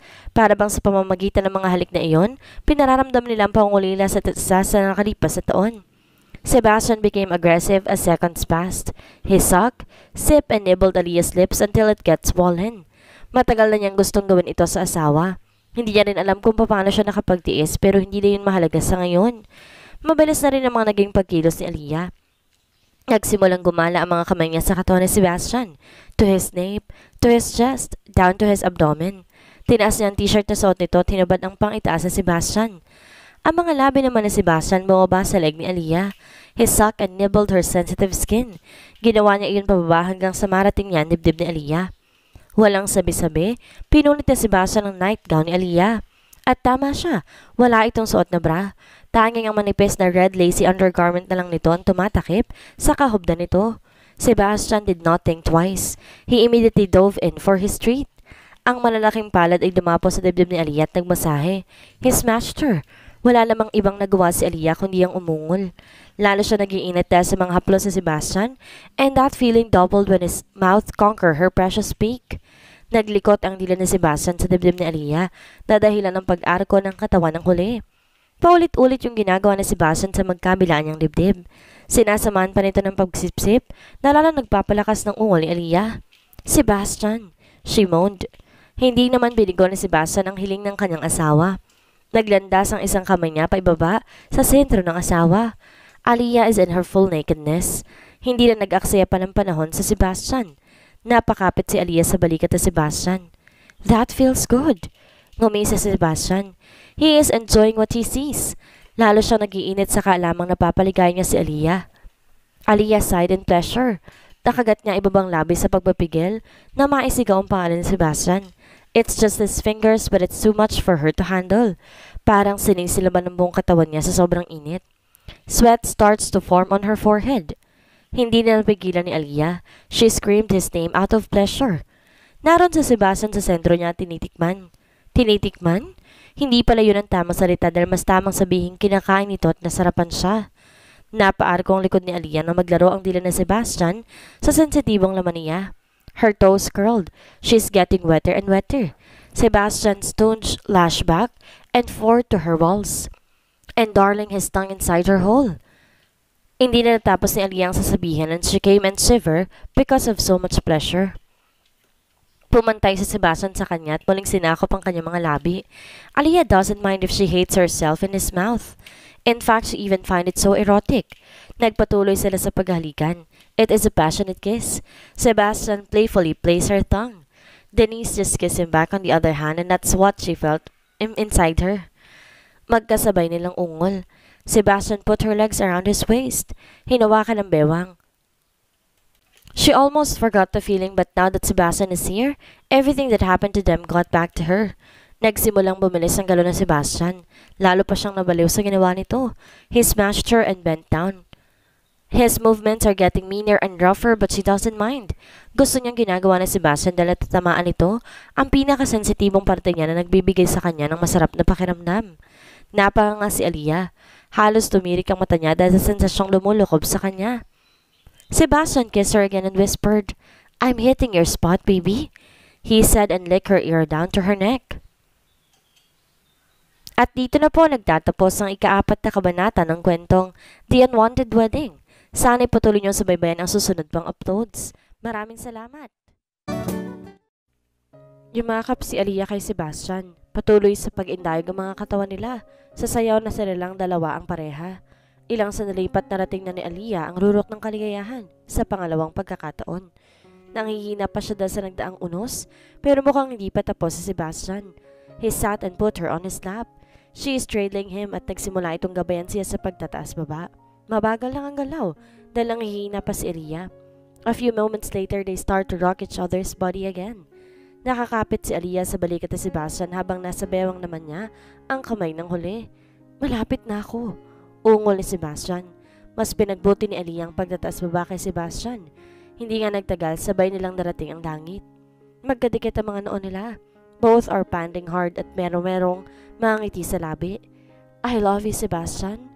Dala ng emosyon at na nangyari ilang sandali pa lang nakakaraan, nasabi ni Aliyah ang nararamdaman niya. Bakas sa mukha ni Sebastian ang pagkagulat. Hindi ito nakapagsalita kaagad kaya naman nakaramdam si Aliyah ng panghihinayang at sakit sa kanyang dibdib. Napayoko siya pero kaagad iyong iniangat ni Sebastian. Kasasabi mo palang na mahal mo ko, pero bakit mo kang pinagsisiyan mo na iyon agad? He said. Napaiwas siya ng tingin pero muli siyang pinaharap ni Sebastian. He cupped her cheeks and made her look at him. Only at him. Say it again. Utos ito. Matagal siyang hindi nakapagsalita. Her heart is ramming so fast. Pakiramdam ni Aliyah kakawala na iyon sa kanyang dibdib. Ano bang sandali? Don't make me wait again, Aliyah. Ilang taon kitang hinintay na bumalik sa akin. At ngayon narito ka na hindi ako papayag na hindi mo ako mamahalin. Kasi ako, mahal na mahal kita, Aliyah. Wala na akong pakialam sa nangyari noon. Mahal kita at yun ang importante sa ngayon. We will start anew because I don't have any plans on letting you go. I won't let you leave me again. Puno ng determinasyon, sabi ni Sebastian. Hindi alam ni Aliyah ang gagawin. She was so overwhelmed kaya imbis na sagutin ang mga sinabi ni Sebastian, ay hinalikan na lang niya ito. Tama sa Sebastian, wala na rin siyang pakialam sa nakaraan. That is all in the past now at kung gusto nilang magsimula muli, dapat nilang kalimutan yon. Mahal na mahal niya ito kaya wala na rin siyang plano na iwan ng asawa. Ipaglalaban niya ito kahit pa kay Claire. Mahal din kita, Sebastian, she said after kissing him. Ngumiti ito na tila nakahinga ng maluwag. Then let's start making baby number 2 now, he said at dinaganan siya ni Sebastian. Napuno ng tawanan nila ang tahimik na yuming iyon. Tawanang nauwi muli sa isang mainit na pagniniig. Aliyah released another deep sigh. She felt confused, frustrated, and worried at the same time. Isang linggong nakalipas simula nang huli niyang makita si Sebastian. Ni pagtawag, hindi dito ginawa sa kanya. Savannah misses him too at naaawa na siya sa anak niya dahil pa na ito sa pag-iyak tuwing hahanapin sa kanya si Sebastian. Hindi niya gustong pag-isipan na masama sa Sebastian pero yun lang ang naiisip niya. Dahil ba nakuha na nitong gusto? Ganun na lang yun? Iiwan siya at hindi na magpaparamdam. Napakasama niya kung ganun. Huwag kang mag-isip ng kung ano-ano anak. I know Sebastian won't do such a thing. Pukaw ng ina niya sa kanyang atensyon. Napabuntong hininga siya at binalingan ito. Nakahiga pa rin sa kamang ina niya pero bumubuti na ang kondisyon nito. Ika nga ng doktor muling lumaban ng mama niya sa sakit nito. Hinawakan niyang kamay ng ina at tipid ng umiti. Hindi ko maiwasan, ma. Nung isang linggo lang halos araw-araw siyang narito. Hindi ako sanay na wala siya. He is always here since I came back. Isa pa si Savannah. Nasasaktan ng anak ko, ma. Kung ganun, bakit di mo siya puntahan? Kung talagang nag-aalala ka at iniisip mo si Savannah, puntahan mo na ngayon din si Sebastian, anak. Sagot ng ina niya. Natigilan siya. Ang isiping pupunta niya ito ay kalakip ng pagbabalik niya sa Rancho Montifalco at ang muli nilang paghaharap ng mga magulang na Sebastian. It is about time, Aliyah. Hindi habang buhay tatakbuhan mo sila. If you want Sebastian to come back, haharapin mo sila. Tama ang mama niya. Alam niya ni Aliyah pero handa na nga ba siya? She shook all of her what-ifs. Kung magiging duwag siya, maaaring mawalan ng tuluyan sa kanya ang lalaking pinakamamahal. Ayaw niyang magsisi ulit. If that is the only way for her to have a happy ending, then so be it. It's now or never. Ngumiti siya sa ina at ganon din ito sa kanya. Mukhang nabasa nito sa mga mata niya ang kanyang desisyon. Hintayin mo ko, Sebastian. This is me fighting for us. Daddy! Tipid na ngumiti si Sebastian kay Caitlin.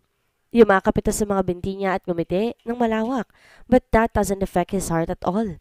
Hey love, si Claire yun. Lumapit ito sa kanya at hinagkan siya sa labi. Gusto man niya itong itulak, hindi niya magawa dahil ayaw niyang makita ni Caitlin na magaspang ang ugali niya pagdating sa ina nito. Si Caitlin at Claire ang dahilan kung bakit hindi niya nadalaw na isang linggo ang totoong mag-ina niya. Right after what happened to him and Leah, nadatan niya si Claire sa mansion kasamang batang sinasabi nitong anak niya raw dito. Si Caitlin, gustong pumalag ni Sebastian. Alam niya sa sariling hindi niya binuntis si Claire dahil ligtas ang mga naging pakikipagtalik niya dito. He never engaged himself to unprotected, maliban kay Aliyah.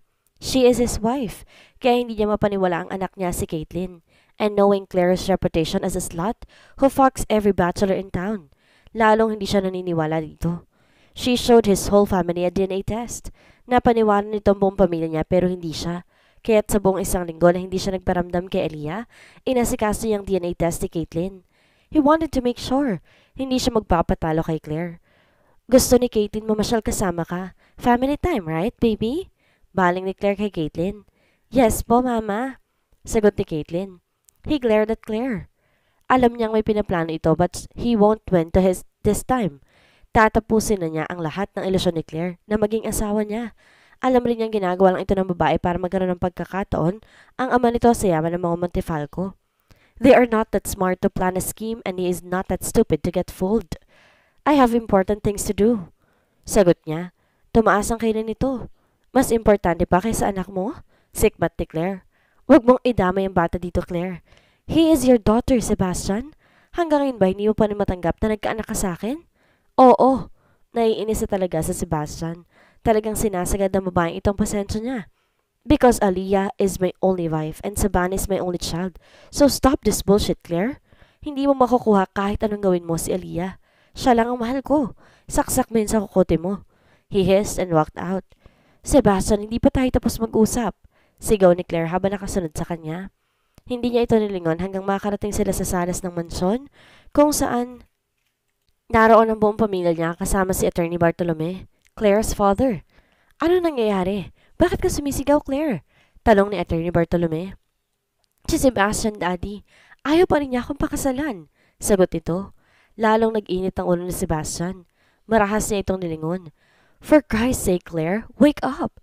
Kasal na ako kay Aliyah at di ko babaguhin yun. Yun dahil ang pinakitaan mo ko ng anak. Si Savannah, siya lang ang anak ko at wala nang iba. He burst out. Gusto na niyang sampalin si Claire pero nirerendahan niya ang sarili. Nakikita pa rin sila ni Caitlin at narito rin ang magulang niya. He don't want to hurt her mother's feelings. Isa ito sa napaniwala ng baliw na si Claire, kaya naman pipigilan niya ang palinibugho dito hanggat kaya niya. How could you? Anak mo rin si Kate. Kumuyong ang kamo ko. Alam na alam ni Claire kung paano siyang patatahimikin at tuloy ang paggamit sa bata. Akma na siyang magsasalita mo rin na makita niya ang pagpasok ni Alex sa pinto ng mansyon. Kumudlit ang kaunting pag-asa kay Sebastian. Just right in time. Sumenya sa kanya si Alec at bahagya lang siyang tumango dito. Tinoon niya ulit ang atensyon kay Claire. And you expect me to believe that? He sarcastically said. We already showed you Caitlin's CNA result. Ano ba ang gusto mong pruweba, Sebastian? Singit ni Attorney Bartolome. Tinignan niya ito ng masama. At tingin mo, tanga ko para paniwalaan kayo? I know na kaya niya ito ginagawa dahil sa yaman ni Lolo. You think we're stupid not to find out na lahat ng loses sa pera ng kumpanya dahil sa mga pabayang empleyado? Don't fucking fool me, Mr. Bartolome. He hissed to his face. Nakita niya ang biglang pamumutla ng matandang abogado. Anong ibig mong sabihin, Sebastian? Ang Don ang nagsalita. Bumaling siya dito at sumagot. Oras na para putulin niya ang lahat ng kalokohan ng mag-amang Bartolome. Nathan and I investigated on our own, Lolo. Maraming investors na nag-invest ng pera nila sa atin in the past 2 years, pero walang naging improvement. Nakapagtatakang lalong lumulubog ang sektor ng agrikultura ng kumpanya natin. Turns out, hindi lahat ng budget na alam mong nilalaan sa bawat sakahan at asokarera ay nakakarating. In short, tinitipid. Kaya imbes dumaming produkto, lalo yung kumukonti at tayo nalulugi. He said. Bumaling siya kay Attorney Bartolome. Napangisi siya nang hindi na may pintang itsura nito ngayon. Dahil ang pinagkakatiwalaan mo ng lahat, pinipeke ang mga dokumento at ibinubulsa ang pera. Tama ko, di ba, Attorney Bartolome? He smirked. Lumapit ang abogado sa kanyang abuelo. Hindi totoo ang sinasabi niya, Don Montifalco. Hindi kayo magagawa sa inyo. Nagtitiwala kayo sa akin, hindi ba? He plead. Lahat ng nararoon na sa kanyang abuelong atensyon. Tila hinihintay ang magiging reaksyon nito sa mga nangyayari. At sa tingin mo ba, attorney? Pagsisinungalingin ako ng apo ko? Sagot ng Don. Lalong bumadha ang takot sa mukha ng abogado. Sebastian felt proud of himself. Konti na lang alam niyang matatapos ng larong ito ng mga Bartolome. Matagal ko nang alam na niloloko mo at pinagnakawan. Kaya naman hindi mo rin alam na kumuha na ako ng bagong pinagkakatiwalaan. Attorney Escudero will process this case. Magkikita tayo sa korte, his grandfather said. Hindi mo pwedeng gawin sa akin to, Don Montifalco. May kontrata akong pinamahan sa inyo. Isa pa wala ka namang ebidensya na... Naputo lang sasabihin ni Attorney Bartolome nang sumingit si Alex sa usapan. I have all the evidences here, old man. Alex said as he handed a brown envelope to his grandfather. Kapag iniabot ito sa kanya ang isang envelope. Here is the DNA test result. Ang tagal na release, bro. Nainip ako. Mabuti na lang ang pinakasabay akong maganda at sexy babae doon. Nakangising sabi nito. Hindi na lang pinansin ni Sebastian ang sinabi ni Alec at nagpasalamat na lamang dito. Nagpa-DNA test ka? May panginig sa boses ni Claire. His grin widened. Bakit? Anong masama doon? Scared that I might not know na peke lahat ng pinakita mong result sa amin? Hindi sumagot si Claire. Nag-iwas lang ito ng tingin. Napansin niya ring namutla ito. Ha! Cat got her tongue. Hindi na niya ito pinansin. He opened the envelope and read the results. At gaya nga ng kutob niya, hindi sa kanya si Kate. The result shows negative. It's negative, he said. No! Sigaw ni Claire. It is, so shut the fuck up. Kinuha ni Claire ang envelope sa kanya at tinapon yun. She became hysterical. Hindi pwede maging negative ang resulta. Hindi pwedeng mauwi sa wala ang lahat ng pinaghirapan ko para makuha ka lang, Sebastian. Nagawa ko ng paalisin si Aliyah sa buhay mo noon at gagawin ko yun ulit para maging akin ka lang. And I'm sure it'll be easy because that bitch is so stupid to believe that I'm pregnant with your child. Claire blurted out. Nanigas si Sebastian sa kinatatayuan niya. Gusto niyang saktan si Claire. Anong ginawa nito noon? May kinalaman ito sa pag-iwan sa kanya ni Aliyah? How dare she? Nagdilim ang paningin ni Sebastian. Akma na niya itong sasampalin ng isang boses na nakapagpatigil sa komosyon ng lahat. Hindi totoong lahat? Natoon ang lahat sa nagsalita. Sebastian's heart immediately went rigid as he saw Aliyah. Oh damn, I miss her. Gustong takboy ni Sebastian ang distansya nila ni Aliyah para yakapin ito, pero hindi yun ang tamang oras. Lumapit sa kanila si Aliyah. Blanco ang ekspresyon ng mukha nito pero mababakas ang matinding galit at puot sa mga mata nito. And those eyes darted at one person. Kay Claire na sa kabilang banday nakangisi at bukal na sisihan pa sa nangyayari. Niloko mo ko? Maraing tanong ni Aliyah. I did. And since you're stupid, ngayon mo lang nalaman. Hindi pa natatapos si Claire ang sasabihin, ay mabilis na umigkas ang kamay ni Aliyah pasampal sa pisngi nito. Kaliwat kanan. Napasinghap ang lahat. Kitang-kita kay Aliyah ang galit at mukhang walang makakapigil dito. Bitch! Sigaw ni Claire sabay hablot sa buhok ni Aliyah. Gumanti naman ang huli na nauwi sa sabanutan. Sinakripisyo kong anak ko para sa taong kagaya mo. Papatayin kita. Sigaw ni Aliyah.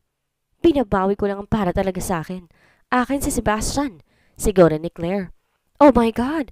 Stop them, Sebastian! Sigaw ng kanyang ina na yakap na ngayon ng papa niya. And that's what he did. Inawat nga niyang mga ito. Niyakap niya si Aliyah sa bewang nito at hinila palapit sa kanya. Ganon din ang ginawa ni Alec kay Claire. Bitiwan mo ko. Papatayin kong babaeng yan. Sigaw ni Aliyah. Stop it, wife! Niyakap niya na mahigpit ang asawa at pinakalma ito. Dumating naman ang iba pang tauhan ng manson at inilabas sa mag-amang Bartolome. Nagsisigaw si Claire samantalang payapa namang sumama ang ama nito. Bro, ako nang bahala sa kanila, Alex said. Thank you, bro, he replied. Tumango ito at nagpaalam na sa lahat. Napabuntong hininga na lang sa Sebastian. He hoped that everything is over now. Bumaba ang tingin niya sa yakap na asawa. Aliyah is crying. Binalot ang takot at pag-alala ang dibdib niya. Wifey, he called. Aliyah looked up at him. Hilam ng luha ang mukha nito. Si Claire, siya ang dahilan kung bakit kita iniwan noon. She said between her sobs. Lalo siya nakaramdam ng galit para kay Claire. Kumuyaw ang kamao niya. He will make sure that Claire and his father will be rotting in jail. Aliyah slowly opened her eyes.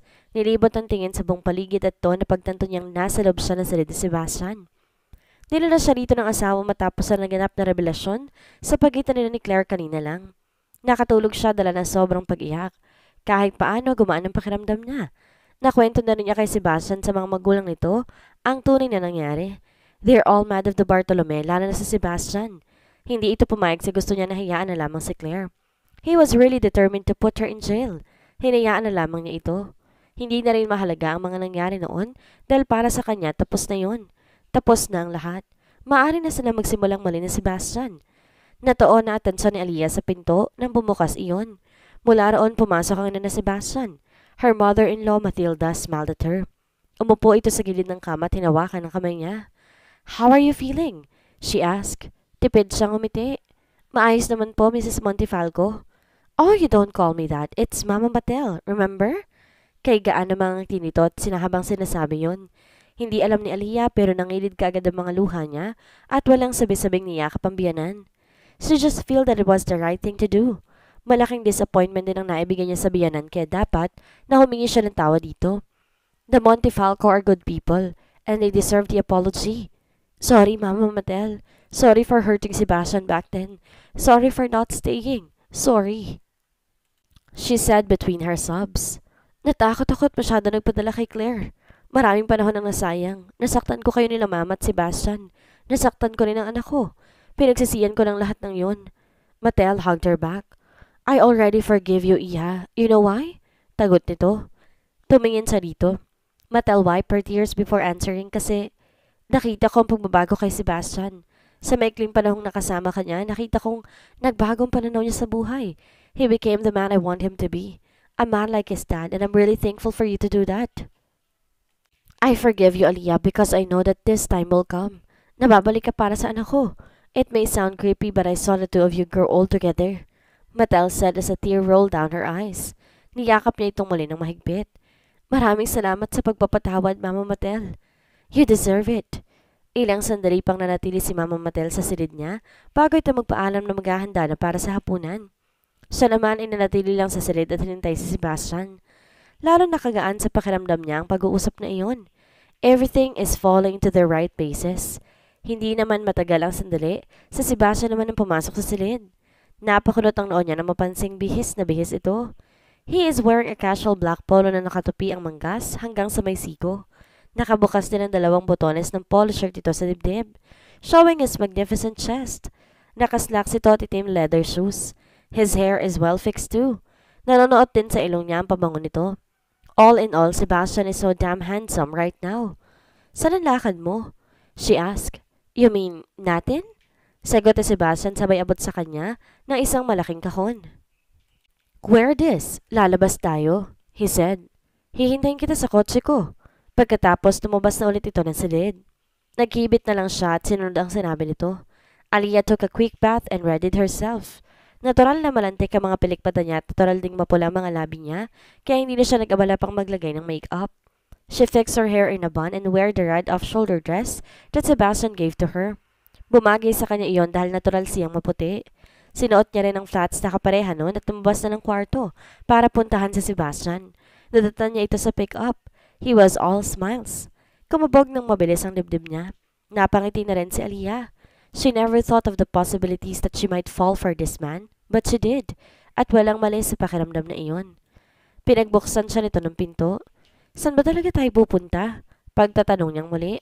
Just hop in, wifey. It's a surprise. Hindi pa rin mawala sa mga labi nito ang ngiti. Ayaw na rin niyang humaba pang usapan kaya sumakay na siya. Tahimik lamang sila sa biyahe nung may maalala siya. Oo nga pala, hindi ko pa natatawagan si Savannah. She said and was about to pick her phone nang pigilan siya ni Sebastian. Natawagan ko na siya. Don't worry, Manang Salome is taking good care of her. Sagot ni Sebastian.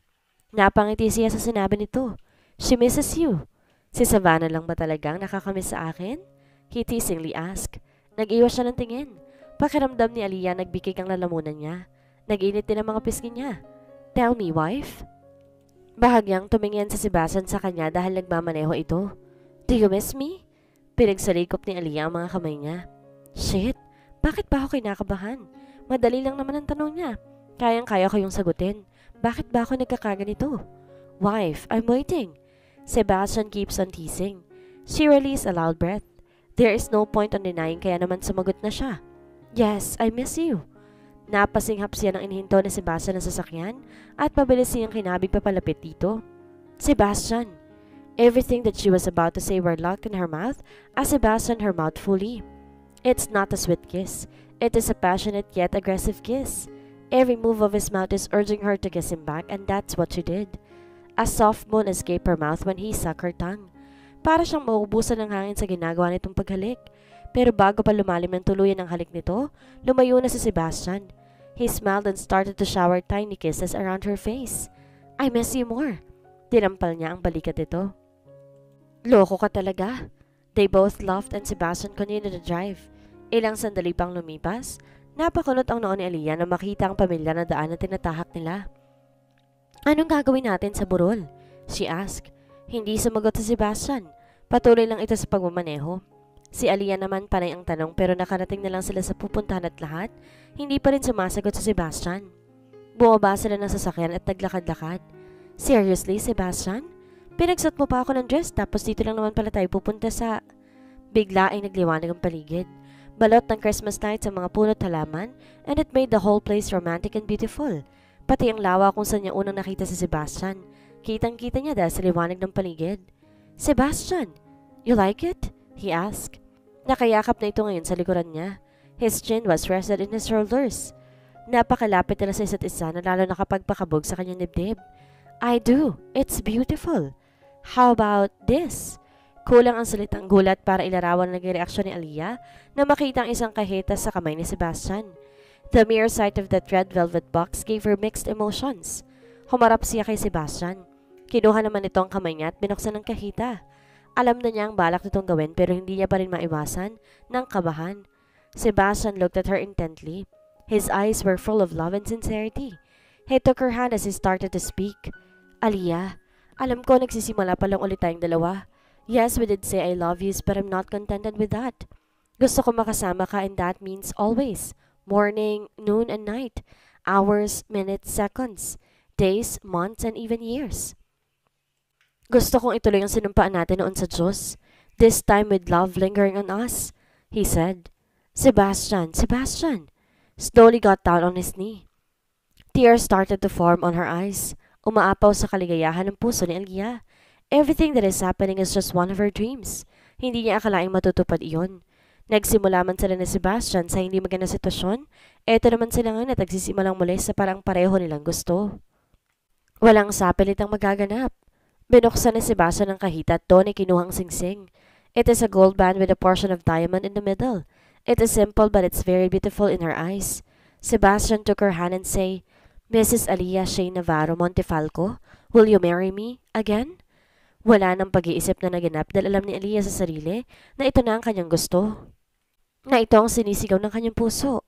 Yes, Mr. Sebastian Montefalco, she answered. Sinuot niyang singsing at mahigpit na niyakap si Sebastian. Walang pagsidla ng tuwa ni Aliyah. The 4 years of being away from each other is all worth it. Sebastian's all worth it. Everyone, lumabas na kayo. She said yes. Sigaw ni Sebastian na kababakasan nila na gaya ang tinig. Mula sa kung saan, lumabas sa mga taong hindi inaasahang naroon. Sebastian's family is there. Si Mama Matel, si Papa Daniel at maging ang Don ay naroon. Naroon din si Alec. Her family is there too. Her mom na nakaupo sa wheelchair, tulak-tulak ni Mang Celso. Naroon din naman si Manang Salome. Hawak si Savannah. Everyone started to congratulate them. Kitang-kita ng mga itong kasiyahan para sa kanila, lalo na ang kanyang ina. Teresa even mounted I love you to her.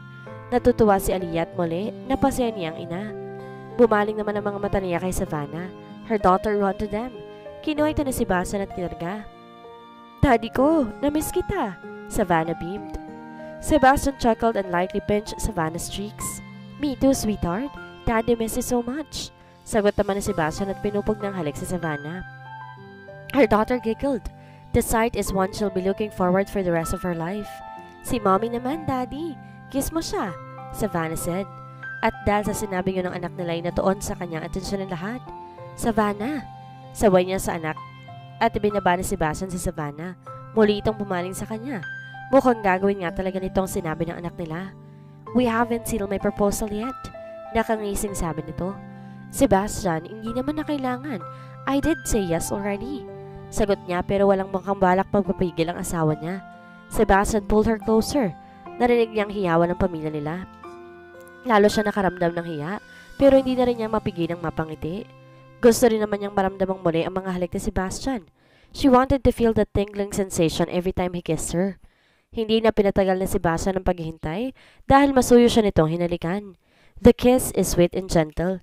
Narinig niya pa ang pag-iingay ng mga nasa paligid nila, pero hindi na yun alintana pa ni Aliyah. They kissed as if no one is there.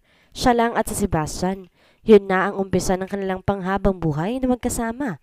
Na alam nila sa isa't isa na silang nakatadhana ng forever. Magsasama. Kahit dumaan man ang ilang taon na hindi magkasama. Mahal pa rin nilang isa't isa. Huwag padalos-dalos ang paggawa ng desisyon.